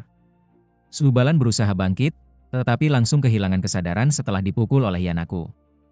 Dark Elf itu tampak kesal melihat kekacauan yang dibuat Kaito. Kaito mencibir sinis, mengatakan bahwa manusia menjengkelkan dan memang pantas mati. Yanaku hanya tersenyum tipis dan berkata bahwa ia akan mengajari manusia melalui eksperimen barunya. Ia kini semakin bersemangat mengumpulkan bahan percobaan baru dari dalam Dungeon. Sementara itu di guild, Nemu tengah berdebat dengan resepsionis memintanya untuk menaikkan peringkat Light menjadi rang S, mengingat pencapaian besar yang baru-baru ini ia buat sehingga dia pantas mendapatkan hal tersebut. Namun resepsionis itu mengatakan kepadanya, bahwa mereka baru saja menaikkan peringkatnya langsung ke D dari F, jadi ia tidak bisa membuat pengecualian lagi, karena mereka menjalankannya sesuai dengan prosedur yang ada. Meskipun setelah diberi penjelasan, Nemu masih ngotot jika tuannya pantas mendapatkan rang S, sementara Gold hanya bisa geleng-geleng kepala melihat tingkah Nemu. Resepsionis itu kemudian mengatakan, bahwa guild bisa menaikkan peringkat Light lebih tinggi lagi jika ia melakukan sekali lagi pencapaian besar. Setelah itu, Light kemudian menunjukkan kepada para pelayannya sebuah poster buronan seorang pembunuh petualang misterius yang telah meneror manusia. Gold berpikir bahwa penjahat bernilai tinggi seperti itu dapat dengan mudah membuat mereka dipromosikan dan naik peringkat lebih tinggi. Tetapi Light bertanya-tanya, bagaimana cara mencari pembunuh misterius ini sementara tidak ada foto dan identitas yang tertera. Gold kemudian menyarankan Light mencoba menarik gacanya untuk mendapatkan kartu pelacak ajaib. Namun Light ragu bisa mendapat kartu yang diinginkan, karena yang keluar seringkali kartu acak. Nemo lalu menyarankan bagaimana jika mereka meminta bantuan dari Abyss. Tetapi saat mereka mendiskusikan rencana tersebut, tiba-tiba sebuah portal dimensi terbuka yang membuat mereka seketika waspada. Mereka semakin terkejut, karena yang keluar dari portal dimensi itu ternyata adalah Mia, yang tak sadarkan diri dengan tubuhnya yang dipenuhi luka. Ia segera membaringkan gadis itu di tempat tidur untuk beristirahat, dan menggunakan mantra penyembuhan untuk memulihkan kesehatannya. Setelah menyembuhkan Mia, Light memeriksa apa yang telah terjadi melalui ingatannya. Dari ingatan tersebut, terlihat awalnya mereka bertemu sekelompok petualang yang memperingatkan tentang adanya pembunuh misterius yang mengincar manusia. Rio bertanya-tanya, apakah pembunuh misterius itu mungkin saja monster? Tetapi parti itu yakin, jika si pembunuh adalah salah satu ras yang ada, karena berdasarkan informasi, pembunuh itu menggunakan berbagai jenis sihir untuk menyerang korban. Kelompok parti itu kemudian menyuruh Rio CS untuk menyebarkan informasi itu kepada yang lainnya. Mereka pun disarankan untuk segera keluar dari dalam Dungeon. Setelah itu mereka pun bergegas untuk keluar. Namun di tengah perjalanan, tiba-tiba sekelompok misterius muncul, yang tak lain mereka adalah Yanaku dan Kaito. Dengan berpura-pura baik, Kaito bertanya kepada Rio, mengapa mereka terlihat begitu tergesa-gesa padahal ini sudah larut malam. Dengan polosnya, Rio memberitahu Kaito dan Yanaku untuk segera pergi keluar dari dalam Dungeon, karena adanya pembunuh misterius yang sedang mengincar nyawa para petualang terutama manusia. Begitu rupanya, pantas saja jumlah petualang tiba-tiba berkurang, ucap Kaito yang kemudian mengucapkan terima kasih. Tetapi ucapan terima kasih itu ternyata bukan untuk informasi tersebut, melainkan karena Rio dan kawan-kawan sudah mau mengantarkan nyawa mereka sendiri ke hadapannya. Seketika itu Rio pun langsung menyadari bahwa mereka adalah sosok pembunuh misterius yang sedang dibicarakan. Situasi ini jelas membuat petualang muda ini ketakutan. Di usia mereka saat ini, mereka harus menghadapi kenyataan jika mereka dihadapkan pada situasi antara hidup dan mati. Spontan Rio Gimra dan Wardi langsung melindungi Mia dan menyuruhnya untuk segera melarikan diri, sementara mereka akan berusaha mengulur waktu untuk menahan para pembunuh tersebut. Mendengar ucapan Rio yang akan berusaha menahannya untuk memberi kesempatan Mia kabur, Kaito merasa jika ucapan tersebut adalah sebuah bentuk penghinaan. Alhasil seketika dia pun murka, dan langsung menebaskan pedangnya pada tubuh Rio, Gimra, dan juga Wardi, yang datang menyerangnya. Ketiga anak itu pun langsung terkapar dengan berlumuran darah, tetapi masih berusaha untuk berdiri dan menyuruh Mia cepat pergi dari sana. Kata-kata itu ternyata adalah ucapan terakhir Gimra dan juga Wardi kepada Mia, karena setelah itu mereka berdua tewas di tangan Kaito. Seketika Mia pun syok, tetapi tidak ada waktu baginya untuk selamat, karena Kaito kemudian menghampirinya. Namun, Yanaku yang tahu jika Kaito adalah seorang elf yang suka bersenang-senang dengan cara menindas, kemudian memperingatkannya untuk tidak membunuh Mia. Di sisi lain, Rio yang ternyata masih hidup kemudian bangkit, dan segera menyuruh Mia untuk segera pergi dari sana. Melihat Rio yang masih hidup, Yanaku gembira, karena ia melihat daya tahan tubuh Rio sangat kuat, sehingga cocok untuk dijadikan objek penelitiannya. Oleh karena itu, ia meminta Kaito untuk tidak menghabisinya. Dengan bergelimang air mata, Mia kemudian melangkahkan kakinya untuk lari secepat mungkin. Sementara Rio dengan sisa-sisa tenaga yang ada berusaha melawan Kaito. Usahanya ini mungkin memang sia-sia, tetapi hal ini ia lakukan demi mengulur waktu, agar Mia berhasil menjauh dan berlindung di tempat yang aman. Rio mulai mengingat nasihat yang pernah ia dengar dari Gold, menggabungkan serangan dan pertahanan dengan pedang serta perisai secara bersamaan. Mengikuti strategi itu, rasa percaya dirinya meningkat. Rio menyerang kembali dengan kecepatan yang mengejutkan, hingga Kaito nyaris tidak mengantisipasinya. Tiba-tiba, Rio mengeluarkan sebuah perisai entah dari mana dan berhasil menjatuhkan Kaito ke tanah. Saat Kaito tersungkur, Rio tertawa kecil dengan rasa puas. Harga diri Kaito tersulut, ia marah besar. Dengan emosi meledak-ledak, Kaito menusuk Rio dengan serangan penuh tenaga. Rio terhuyung, merasakan sakit yang luar biasa. Kaito hendak memberikan pukulan terakhir, tetapi Yanaku mencegahnya. Mereka masih membutuhkan Rio tetap hidup. Sementara itu, Mia terus berlari menuju pintu keluar Dungeon. Tepat ketika ia hampir mencapai jalan bebas, pedang Kaito tiba-tiba menghalangi langkahnya. Kaito muncul di belakangnya, menyatakan bahwa Mia harus dihukum karena berusaha melarikan diri.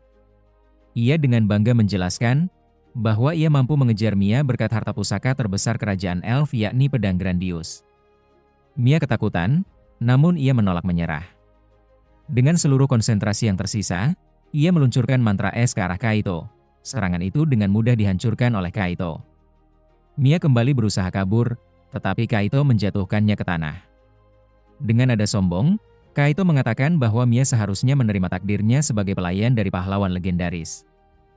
Namun Mia menatapnya dengan penuh tekad dan berkata bahwa Kaito hanyalah pengecut yang hanya berani menindas yang lemah. Kata-kata itu menusuk tepat ke hati Kaito. Ia teringat pada semua ejekan para elf lain yang selalu merendahkannya. Mereka membencinya karena sifat angkuhnya, dan menyebutnya tidak lebih dari pengganggu yang memanfaatkan statusnya. Mia terus menghujani Kaito dengan kata-kata itu, menyebutnya sampah yang tak punya keberanian sejati. Ego Kaito seketika hancur. Dipenuhi amarah, ia melancarkan serangan besar untuk menghabisi Mia. Di tengah bahaya itu, Mia hanya bisa berharap Light ada di sisinya. Tepat saat itu, gelang di pergelangan tangannya menyala, dan tubuhnya terteleportasi keluar dari dalam Dungeon. Sementara itu di tempat lain, Light menggenggam gelang Mia dengan erat setelah melihat ingatan tersebut. Gold dan Neimu bertanya bagaimana selanjutnya, namun Light hanya memerintahkan mereka untuk pergi bersamanya, dengan ekspresi yang penuh amarah. Di dalam Dungeon, Yanaku selesai menyembuhkan luka Erio. Ketika Kaito kembali, Yanaku bertanya apakah ia berhasil menangkap Mia. Kaito menjawab bahwa Mia menghilang begitu saja, seolah-olah ia berteleportasi. Yanaku terkejut dan menolak percaya. Bagaimana mungkin seorang manusia memiliki artefak teleportasi seberharga itu? Namun ia segera menyadari satu hal. Jika kabar ini sampai menyebar ke serikat manusia dan pada akhirnya sampai ke telinga para elf, mereka akan berada dalam masalah besar. Kaito diliputi ketakutan mendalam ketika menyadari kembali bahwa senjata yang ia genggam adalah Grandius, pusaka terbesar kerajaan elf yang ia curi. Bayangan tentang pasukan kesatria putih elf, pasukan elit dengan kekuatan yang tak terbayangkan, memenuhi pikirannya. Pemimpin pasukan itu, yang dikatakan memiliki level ribuan dan kekuatan yang melampaui miliknya, muncul seperti mimpi buruk yang perlahan menjadi nyata. Rasa takut membuat tubuhnya gemetar, hingga ia menghentakkan kaki ke tanah. Berulang kali untuk menahan kecemasan yang semakin menggila. Yanaku berusaha meredam kepanikan itu dengan rencana yang menurutnya bisa menyelamatkan mereka berdua. Selama penelitian tentang penembusan batas level belum selesai, harapan masih ada. Kaito sedikit mereda, meski rasa takut tetap bersemayam di kepalanya. Ia bersiap untuk menghilang sementara waktu agar penelitian itu dapat segera dituntaskan. Namun semuanya berhenti ketika Light muncul. Kehadirannya tak mereka sadari. Light tidak menaruh perhatian sedikit pun pada Kaito. Ia hanya menghadap dua tubuh muda yang terbaring kaku dan menutup mata mereka dengan penghormatan yang sunyi. Kemudian ia memulihkan Nerio, yang sebelumnya tergeletak hampir tanpa nyawa. Dalam diam, Light memandang para elf itu dengan sorot yang sepenuhnya berubah. Tidak ada amarah yang meledak, tetapi ada sesuatu yang jauh lebih berat, kekecewaan dan tekad yang membeku. Ingatan tentang bagaimana Rio berusaha keras hanya demi masa depan Mia, menyatu dengan pemandangan tragis yang ada di hadapannya. Semua usaha itu berakhir dengan kejam. Light kemudian memutuskan bahwa pembalasan tidak akan jatuh kepada siapapun kecuali Kaito. Gold dan Neimu menyingkir tanpa perlu diperintah secara langsung. Light dan Kaito kini berdiri dalam pertarungan yang tidak dapat dihindarkan. Kaito menyerang terlebih dahulu. Serangannya cepat, namun Light menghentikannya tanpa kesulitan. Pertarungan berkembang menjadi satu arah. Light menangki setiap tebasan dengan gerakan ringan, seolah tubuhnya telah terbiasa menghadapi serangan yang lebih berbahaya dari ini. Ketika Light melancarkan serangan balasan, satu pukulan saja cukup untuk membuat Kaito tersungkur dan kehilangan kendali napas. Meski tertekan, Kaito menolak menyerah. Ia memanggil kekuatan leluhur para maestro, dan menciptakan puluhan pedang sihir di udara. Senjata-senjata itu melesat, menghantam tanah serta melepaskan berbagai efek elemen yang menghancurkan sekitarnya. Namun Light tetap menghindar dengan kehadiran yang tenang, seolah tubuhnya bergerak lebih cepat dari kehancuran itu sendiri. Light kemudian memanggil pedang-pedang es, Senjata itu melesat dan menghancurkan tiruan grandius yang diciptakan sihir Kaito satu demi satu, hingga tidak ada bentuk kekuatan palsu yang tersisa.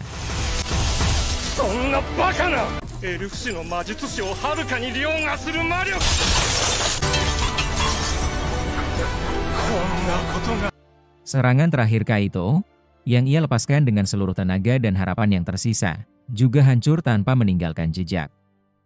Pada saat itu, tidak hanya serangannya yang runtuh, tetapi juga kebanggaannya. Yanaku menyaksikan semuanya tanpa bisa berkata atau bergerak. Ia menyadari bahwa perbedaan kekuatan di hadapannya bukan sekadar jarak, melainkan jurang yang tak mungkin diseberangi. Light berdiri tegak, sementara Kaito terpuruk dalam kehancuran mental dan fisik. Dalam keputusasaan itu, Kaito mengungkapkan asal-usul dirinya, bukan untuk memohon ampun, melainkan untuk mempertahankan sisa terakhir identitasnya.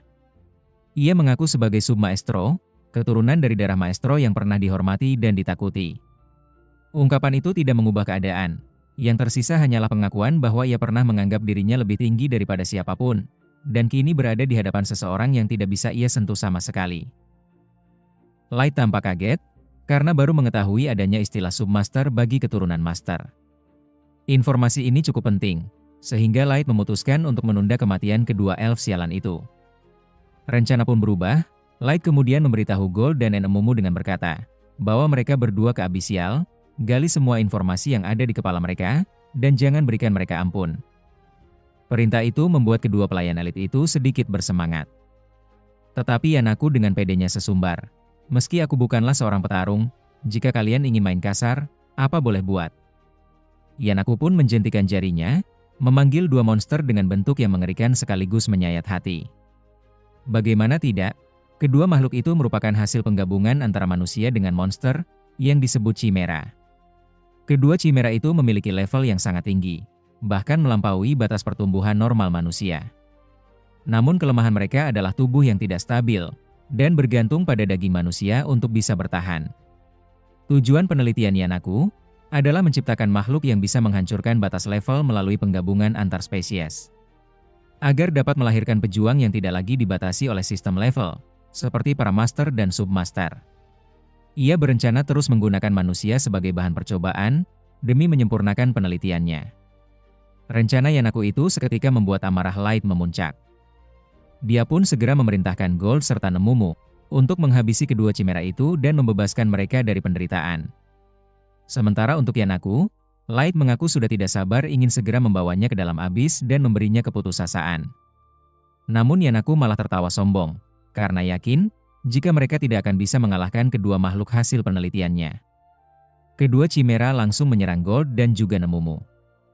Namun dengan sekejap, keduanya berhasil menumbangkan Chimera tersebut.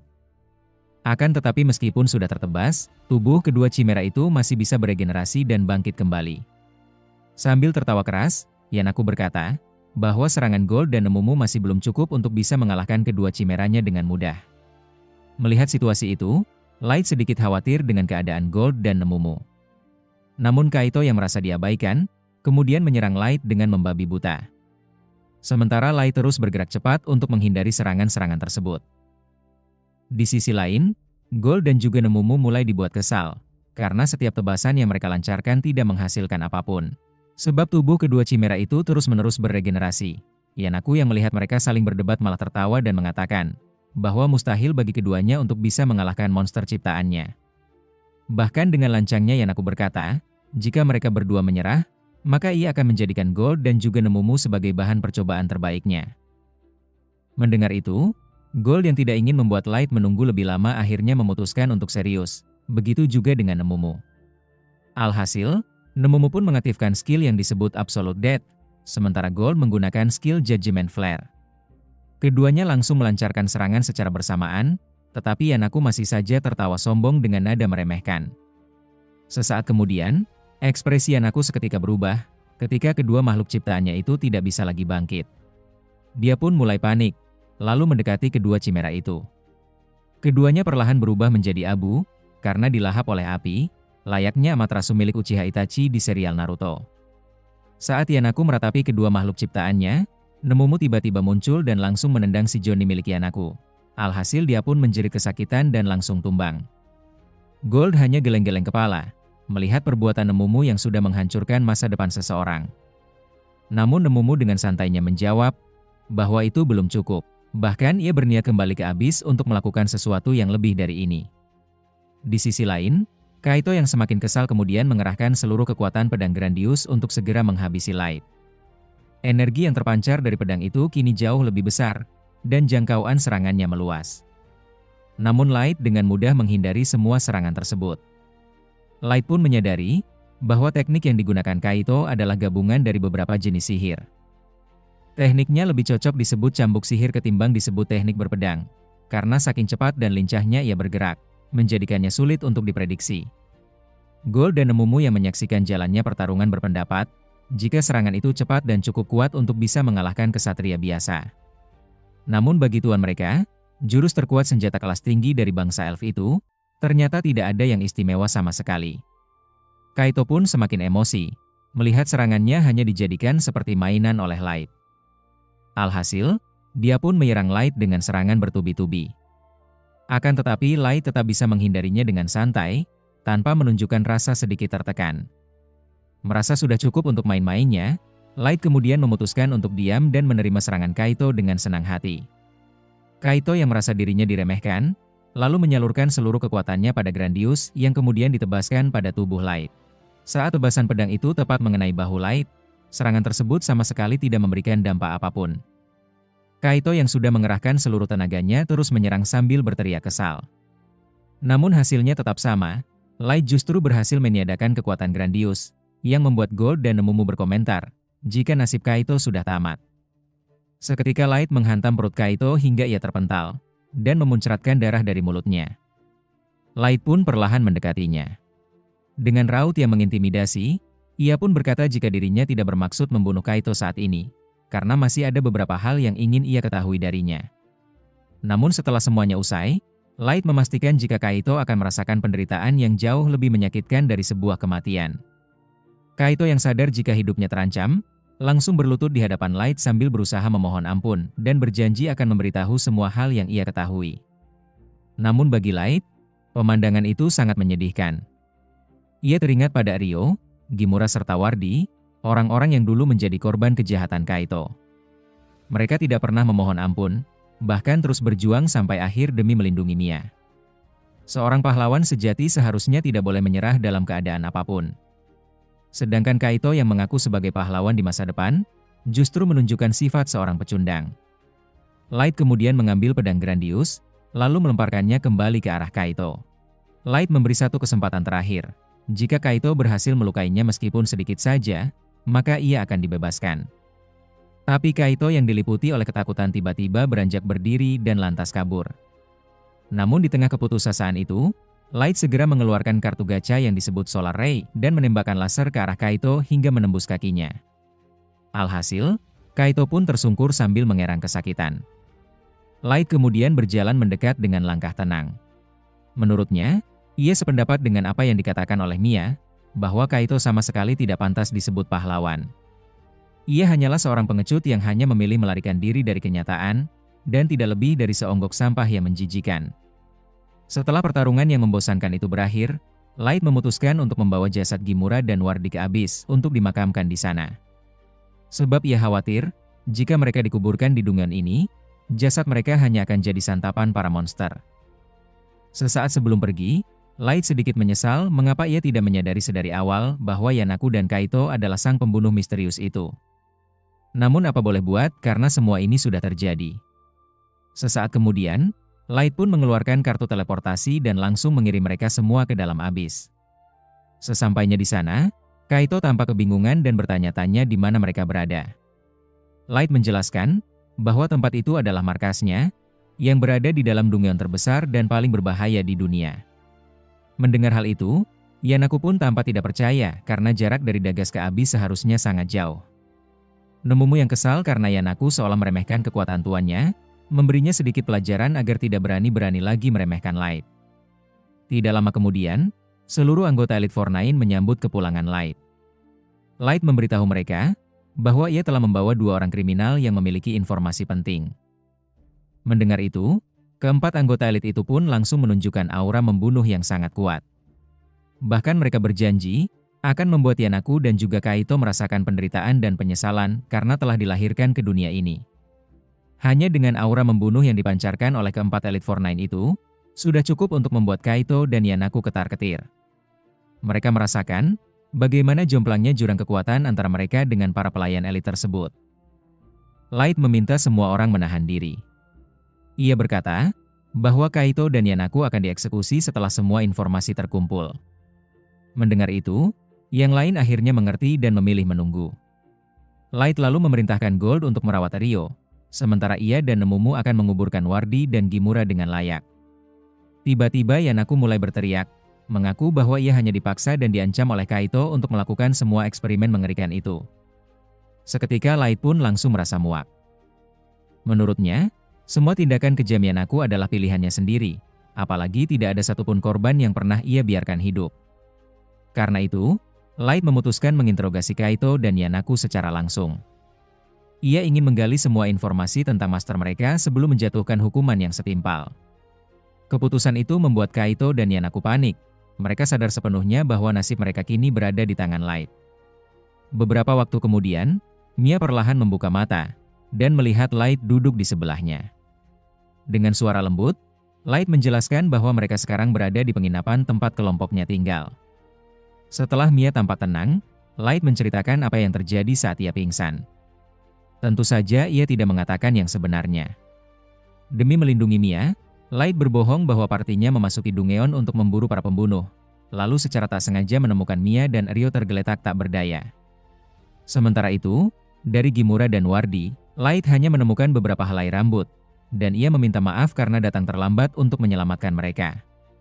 Mia menerima rambut itu dengan tangan bergetar, lalu berterima kasih dengan tulus. Meski hanya sisa kecil dari orang yang ia sayangi, Mia merasa sedikit tenang. Namun, tak lama kemudian air matanya mulai jatuh. Lalu ia menangis terseduh-seduh, meratapi kasih sayang sahabatnya yang tak akan kembali. Light pun memilih meninggalkan ruangan, agar Mia bisa menumpahkan kesedihannya. Beberapa waktu kemudian, Light mengunjungi guild petualang dan melaporkan seluruh kejadian tentang pembunuh para petualang. Berkat informasi itu, pihak asosiasi menaikkan peringkat Light menjadi peringkat C. Awalnya Light bermaksud menyerahkan jasad Kaito dan Yanaku sebagai bukti. Namun setelah mengetahui laporan jika pelakunya adalah seorang Dark Elf, resepsionis itu merasa jika itu saja sudah cukup. Sehingga membuat Light memutuskan untuk tidak menyerahkan mereka, dan memberikan laporan palsu. Kini Light kembali ke penginapan dan duduk bersama Mia dan Ryo. Dengan suara lembut, Mia memberitahu bahwa ia dan Ryo telah memutuskan untuk berhenti menjadi petualang. Ryo menambahkan bahwa besok pagi mereka akan pergi meninggalkan Dagas untuk pulang ke kampung halaman. Mia mengaku, meskipun waktu mereka bersama kelompok Light tidak lama, tapi semua pengalaman itu sangat berharga. Mereka berdua hidup bisa sampai sekarang, itu adalah berkat bantuan Light dan teman-temannya. Oleh karena itu, Mia dan Ryo menunduk dengan penuh rasa hormat, mengucapkan terima kasih yang tulus atas semua kebaikan dan pengorbanan yang telah diberikan Light kepada mereka. Lalu dengan nada tenang, Light bertanya pada Mia, apakah mereka benar-benar tidak ingin menjadi petualang lagi, mungkin bersama kelompok lain? Mia tersenyum tipis lalu menunduk. Ia mengaku, setelah semua kejadian buruk yang menimpanya, rasa takut untuk kembali masuk ke Dungeon masih belum bisa ia hilangkan. Ryo yang duduk di sebelahnya pun menambahkan bahwa ia tidak dapat melanjutkan perjalanan sebagai petualang tanpa Wardi dan Gimura. Mereka berdua sudah seperti keluarga, jadi melangkah tanpa mereka hanya akan terasa hampa. Karena itu, Mia dan Ryo pun setuju untuk berhenti menjadi petualang, dan berjanji akan memberikan pemakaman yang layak bagi kedua sahabat mereka setelah pulang ke kampung halaman. Mia lalu mengalihkan pandangan ke arah Light dan berkata pelan. Meski sulit masuk ke sekolah sihir karena keterbatasan biaya, ia tetap ingin belajar sihir secara mandiri. Ia ingin menjadi lebih kuat saat mereka bertemu lagi dengan Light suatu hari nanti. Light mengangguk sambil tersenyum lalu menjawab bahwa ia akan menunggu saat itu tiba. Lalu Ryo dan Mia pun pergi. Dari balik jendela, Light memperhatikan keduanya berjalan menjauh dengan langkah pasti. Gold dan Nemumu berharap agar mereka bisa hidup dengan tenang, terus berjuang mencapai impian mereka. Light pun berniat untuk membawa mereka mengunjungi makam Gimura dan Wardi di Abyss setelah semua urusannya selesai. Setelah itu, Light memberitahu Gold dan Nemumu jika dia akan pergi ke Abyss. Sementara Light pergi, mereka akan berjaga di sana. Ia menggunakan kartu teleportasi dan langsung pergi. Setibanya di Abyss, Light disambut oleh Mei dan Ellie yang sudah menunggunya dengan laporan baru di tangan mereka. Light meminta laporan hasil interogasi terhadap Kaito dan Yanaku, lalu membaca dengan seksama. Dari situ ia mengetahui bahwa siapapun yang memiliki keturunan langsung dengan Sang Master akan mewarisi energi sihir yang luar biasa besar serta kekuatan yang mengerikan. Merekalah disebut sebagai Submaster. Selain itu, Light juga baru mengerti alasan mengapa keberadaan Master begitu diwaspadai di seluruh dunia. Karena jika sampai lepas kendali, kekuatannya bisa menyebabkan kehancuran besar, bahkan mungkin menghancurkan dunia itu sendiri. Namun, Light masih belum percaya sepenuhnya. Menurutnya, mungkin masuk akal jika kekuatan Master bisa menghancurkan sebuah negara.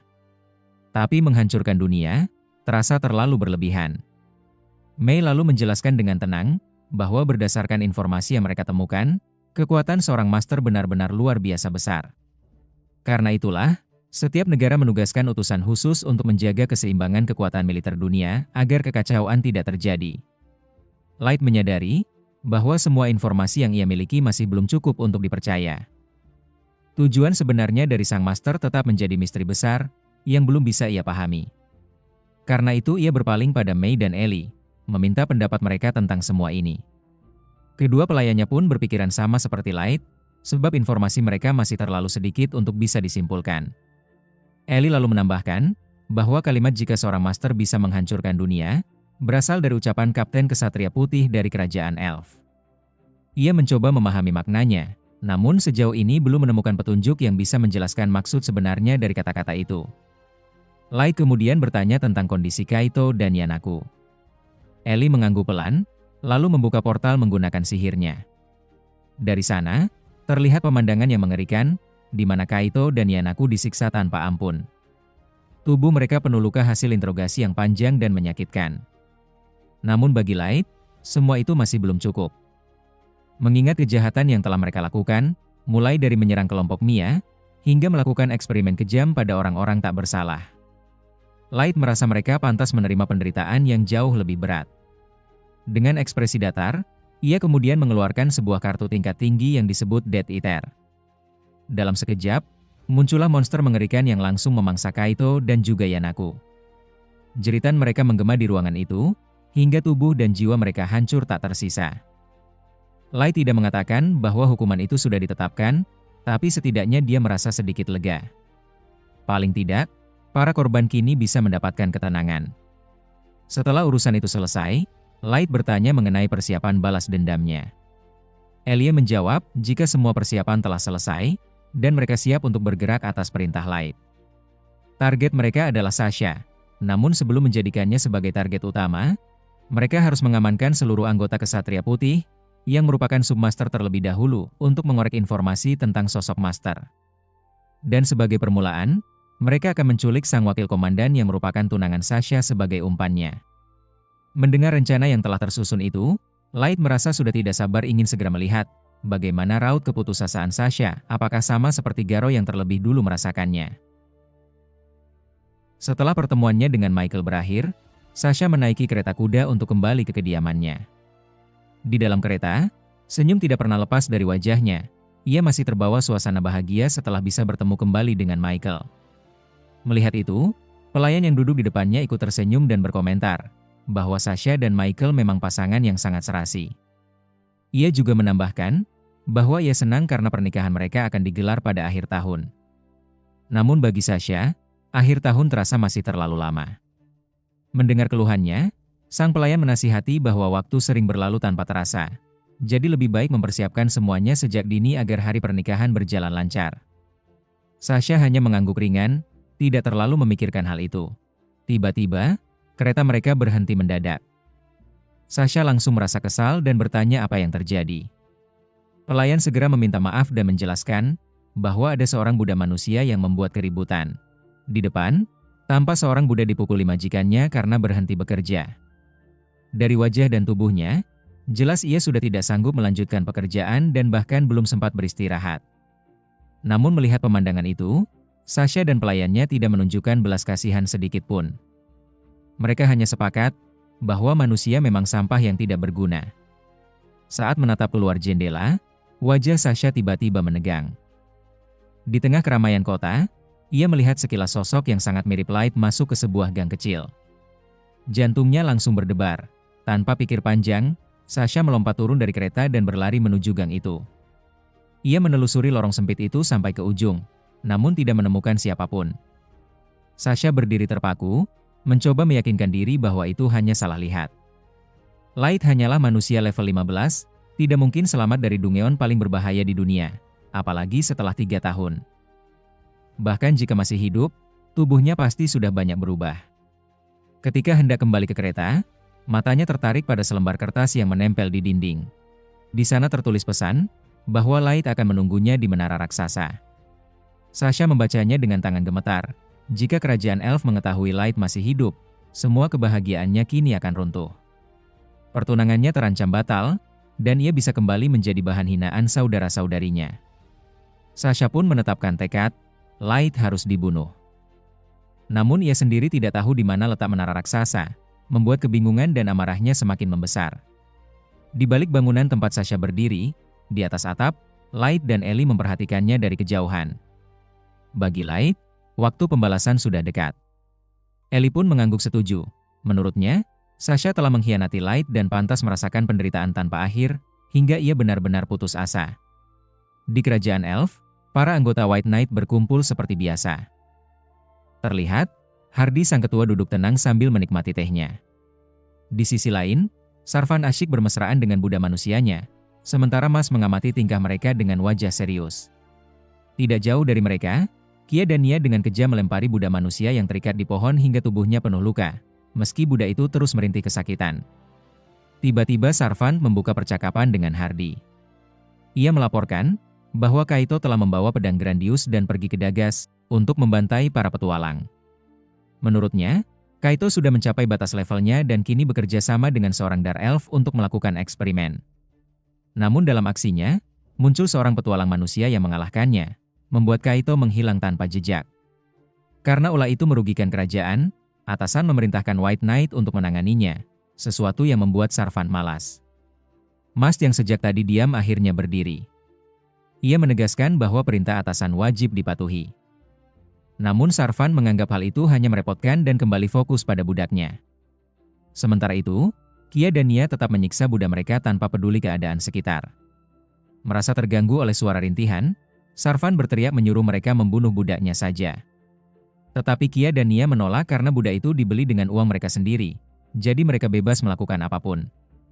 Mast akhirnya mendukung Sarvan. Menurutnya, manusia tidak pantas dibiarkan hidup lebih lama. Perdebatan mereka semakin panas, sampai Hardy yang sejak tadi diam akhirnya kesal. Ia memancarkan aura membunuh, dan memerintahkan semuanya untuk diam. Dengan nada dingin, Hardy menyuruh Kia dan Nia menyelesaikan urusan Buddha itu dan bermain di rumah saja. Sarvan langsung mengeksekusi Buddha tersebut tanpa ragu. Hardy lalu memerintahkan Kia dan Nia untuk membersihkan kekacauan yang mereka buat. Setelah suasana kembali tenang, Hardy mulai berbicara. Menurutnya, Kaito sudah bertindak terlalu jauh dan harus segera ditangani sebelum mencoreng nama Ratu Elf. Sarvan setuju. Ia menjelaskan bahwa Kaito dulu sempat dipertimbangkan sebagai calon kapten berikutnya karena ambisinya besar. Namun setelah mencapai batas pertumbuhannya, ia menjadi putus asa. Elf adalah ras yang memiliki banyak keturunan master dibanding ras lain. Mereka yang berhasil melewati batas level 1000 disebut submaster, dan seluruh White Knight terdiri dari para submaster. Kekuatan mereka jauh melampaui kesatria elf biasa. Namun bahkan submaster pun tetap memiliki batas, tergantung kemampuan mereka membangkitkan kekuatan bawaan. Dari seluruh anggota White Knight, hanya Mast yang masih terus berkembang, dan informasi itu dirahasiakan oleh pihak kerajaan. Hardy kemudian menegur Sarvan, karena terus bermesraan dengan budak manusia. Menurutnya, itu menodai garis keturunan elf, terutama karena sudah ribuan tahun tidak ada master baru yang lahir. Saat ini jumlah master yang tersisa hanya sekitar 20 orang. Sarvan menjawab santai, bahwa ia tidak akan pernah memiliki keturunan dengan manusia. Baginya, Buddha itu hanya hiburan semata. Bahkan ia mulai bosan dan berencana membuangnya, membiarkan Buddha itu kabur ke kota lalu memburunya sendiri. Sambil menyesap tehnya, Hardy memberi perintah terakhir. Mereka harus segera mengurus permasalahan yang diakibatkan oleh Kaito. Di tengah malam yang gelap, jauh di hutan belantara wilayah Elf, sebuah lingkaran sihir raksasa tiba-tiba muncul. Dari dalamnya, bangkitlah sebuah menara putih raksasa yang menjulang menembus langit. Itulah panggung pertunjukan yang Ellie siapkan untuk menyambut Sasha dan para elf lainnya. Dari kediamannya, Sasha menatap menara itu dengan wajah pucat. Kemunculan mendadak menara tersebut membuatnya gelisah dan ketakutan. Sejak menara itu muncul, suasana kerajaan elf berubah suram. Monster berlevel tinggi yang biasanya berdiam di hutan mulai keluar dan berkeliaran tanpa arah. Sebagian bahkan muncul di jalan utama menuju ibu kota dan dermaga, menyebabkan jalur distribusi kacau. Aneh ya, para monster itu hanya menyerang elf, sementara Buddha manusia justru dibiarkan hidup. Di sebuah bar di ibu kota, para elf membicarakan fenomena aneh ini. Mereka mendengar kabar bahwa kerajaan telah mengerahkan seluruh pasukan, kecuali White Knight, untuk menangani situasi tersebut. Namun meski sudah berjuang keras, monster-monster itu tidak mau kembali ke habitat mereka. Seolah-olah mereka sedang melarikan diri dari sesuatu yang muncul bersamaan dengan menara raksasa itu. Karena kesatria kerajaan tidak mampu menstabilkan keadaan, pihak kerajaan akhirnya melibatkan para petualang untuk menyelidiki sumber kekacauan dan mencari tahu rahasia di balik kemunculan menara putih. Imbalan besar ditawarkan bagi siapapun yang membawa informasi berharga, membuat banyak petualang berbondong-bondong ikut serta dalam misi ini. Di hutan dekat menara raksasa, sekelompok petualang elf tengah melakukan penyelidikan. Mereka membawa seorang Buddha manusia, bukan sebagai rekan, tetapi sebagai pemandu dan umpan jika sewaktu-waktu ada monster berbahaya muncul. Dengan begitu, mereka bisa melarikan diri sementara Buddha itu dimakan, sehingga jenis monster yang muncul dapat diidentifikasi. Informasi seperti itu akan dibayar mahal oleh serikat. Salah satu petualang mengeluh, tidak percaya bahwa monster berlevel tinggi bisa ketakutan dan enggan kembali ke hutan. Meskipun misi itu berbahaya, hadiah besar dari serikat membuat para petualang tetap melanjutkan penyelidikan.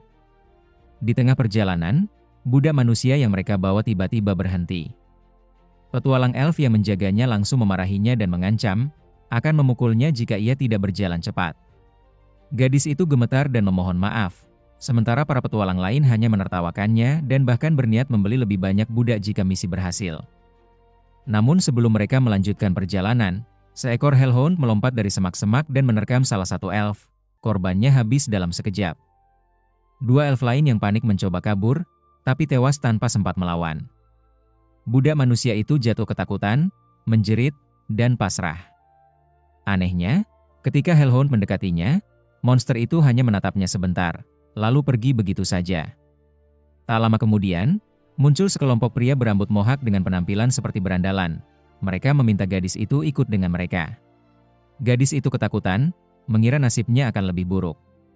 Tapi salah satu dari mereka segera mengobati luka-lukanya dengan cairan penyembuh. Ia hanya bisa terdiam, bingung mengapa mereka menolongnya. Sementara anggota lain menenangkannya, pemimpin mohak mengirim laporan kepada Aoyuki melalui burung familiarnya, mengatakan bahwa mereka akan mengawal budak itu seperti biasa. Di sisi lain, Aoyuki duduk santai di tepi menara raksasa ketika Ellie datang menghampiri. "Apakah misimu sudah selesai?" Aoyuki menjawab dengan suara khasnya yang terdengar seperti suara kucing, suara yang hanya Light bisa pahami. Menurut Ellie, kemampuan Aoyuki benar-benar luar biasa, terutama dalam mengendalikan monster dalam jumlah besar. Karena itu Light mempercayakan misi penting ini padanya, menyelamatkan para budak manusia dan menghukum para tuan budak yang semena-mena. Bagi Ellie, Light adalah sosok yang luar biasa, dan ia yakin misi ini juga cara Light menguji kemampuan para bawahannya.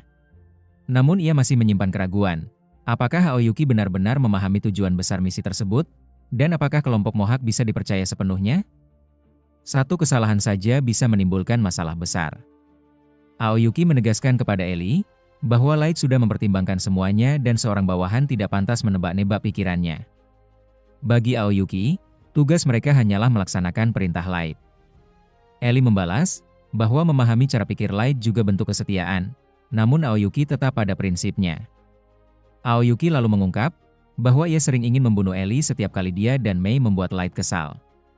Ellie terkejut dan menantangnya, tapi sebelum pertarungan terjadi, Aoyuki menerima laporan, budak yang mereka selamatkan telah dibawa ke tempat aman. Keduanya akhirnya menahan diri dan kembali ke tugas masing-masing.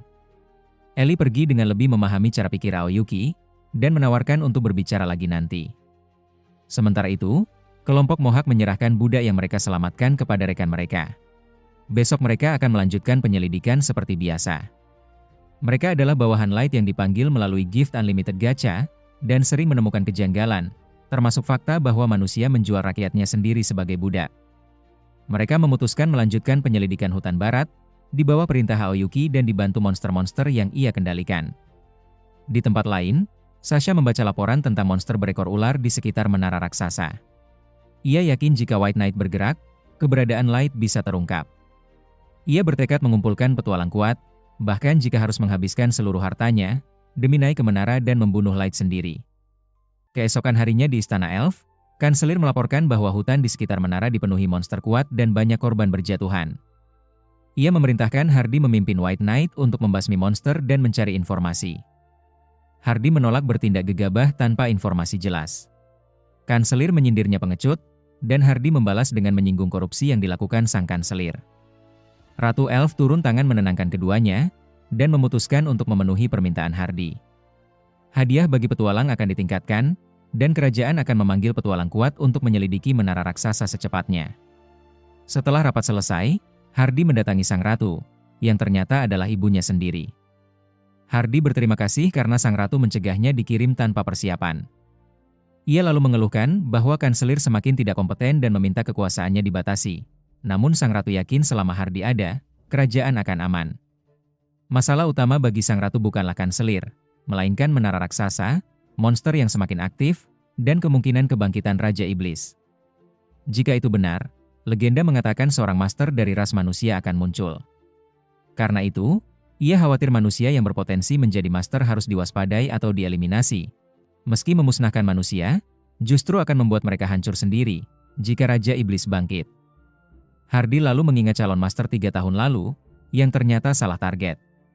Ia menyatakan bahwa jika saat itu ia yang turun, ia akan membunuh calon itu dan menandainya sebagai hama. Sang ratu menegurnya, namun Hardy tetap memandang manusia sebagai ancaman yang harus dimusnahkan. Sementara itu, di desa dekat hutan menara raksasa, rombongan Light tiba sambil menyamar sebagai petualang. Desa tersebut ramai oleh para petualang yang mengambil misi terkait menara. Reputasi Light dan kelompoknya membuat banyak orang memperhatikan mereka. Gold mengingatkan bahwa para elf dari ibu kota kemungkinan mengikuti mereka dan akan menyerang begitu masuk hutan. Saat mereka berdiskusi, Sasha muncul dan mendekati Light dengan curiga. Dia memaksa Light membuka topengnya untuk memastikan sesuatu. Light berdalih topeng itu untuk menutupi luka bakar, tetapi Sasha tidak percaya, dan tanpa sengaja, menarik topeng Light hingga terlepas.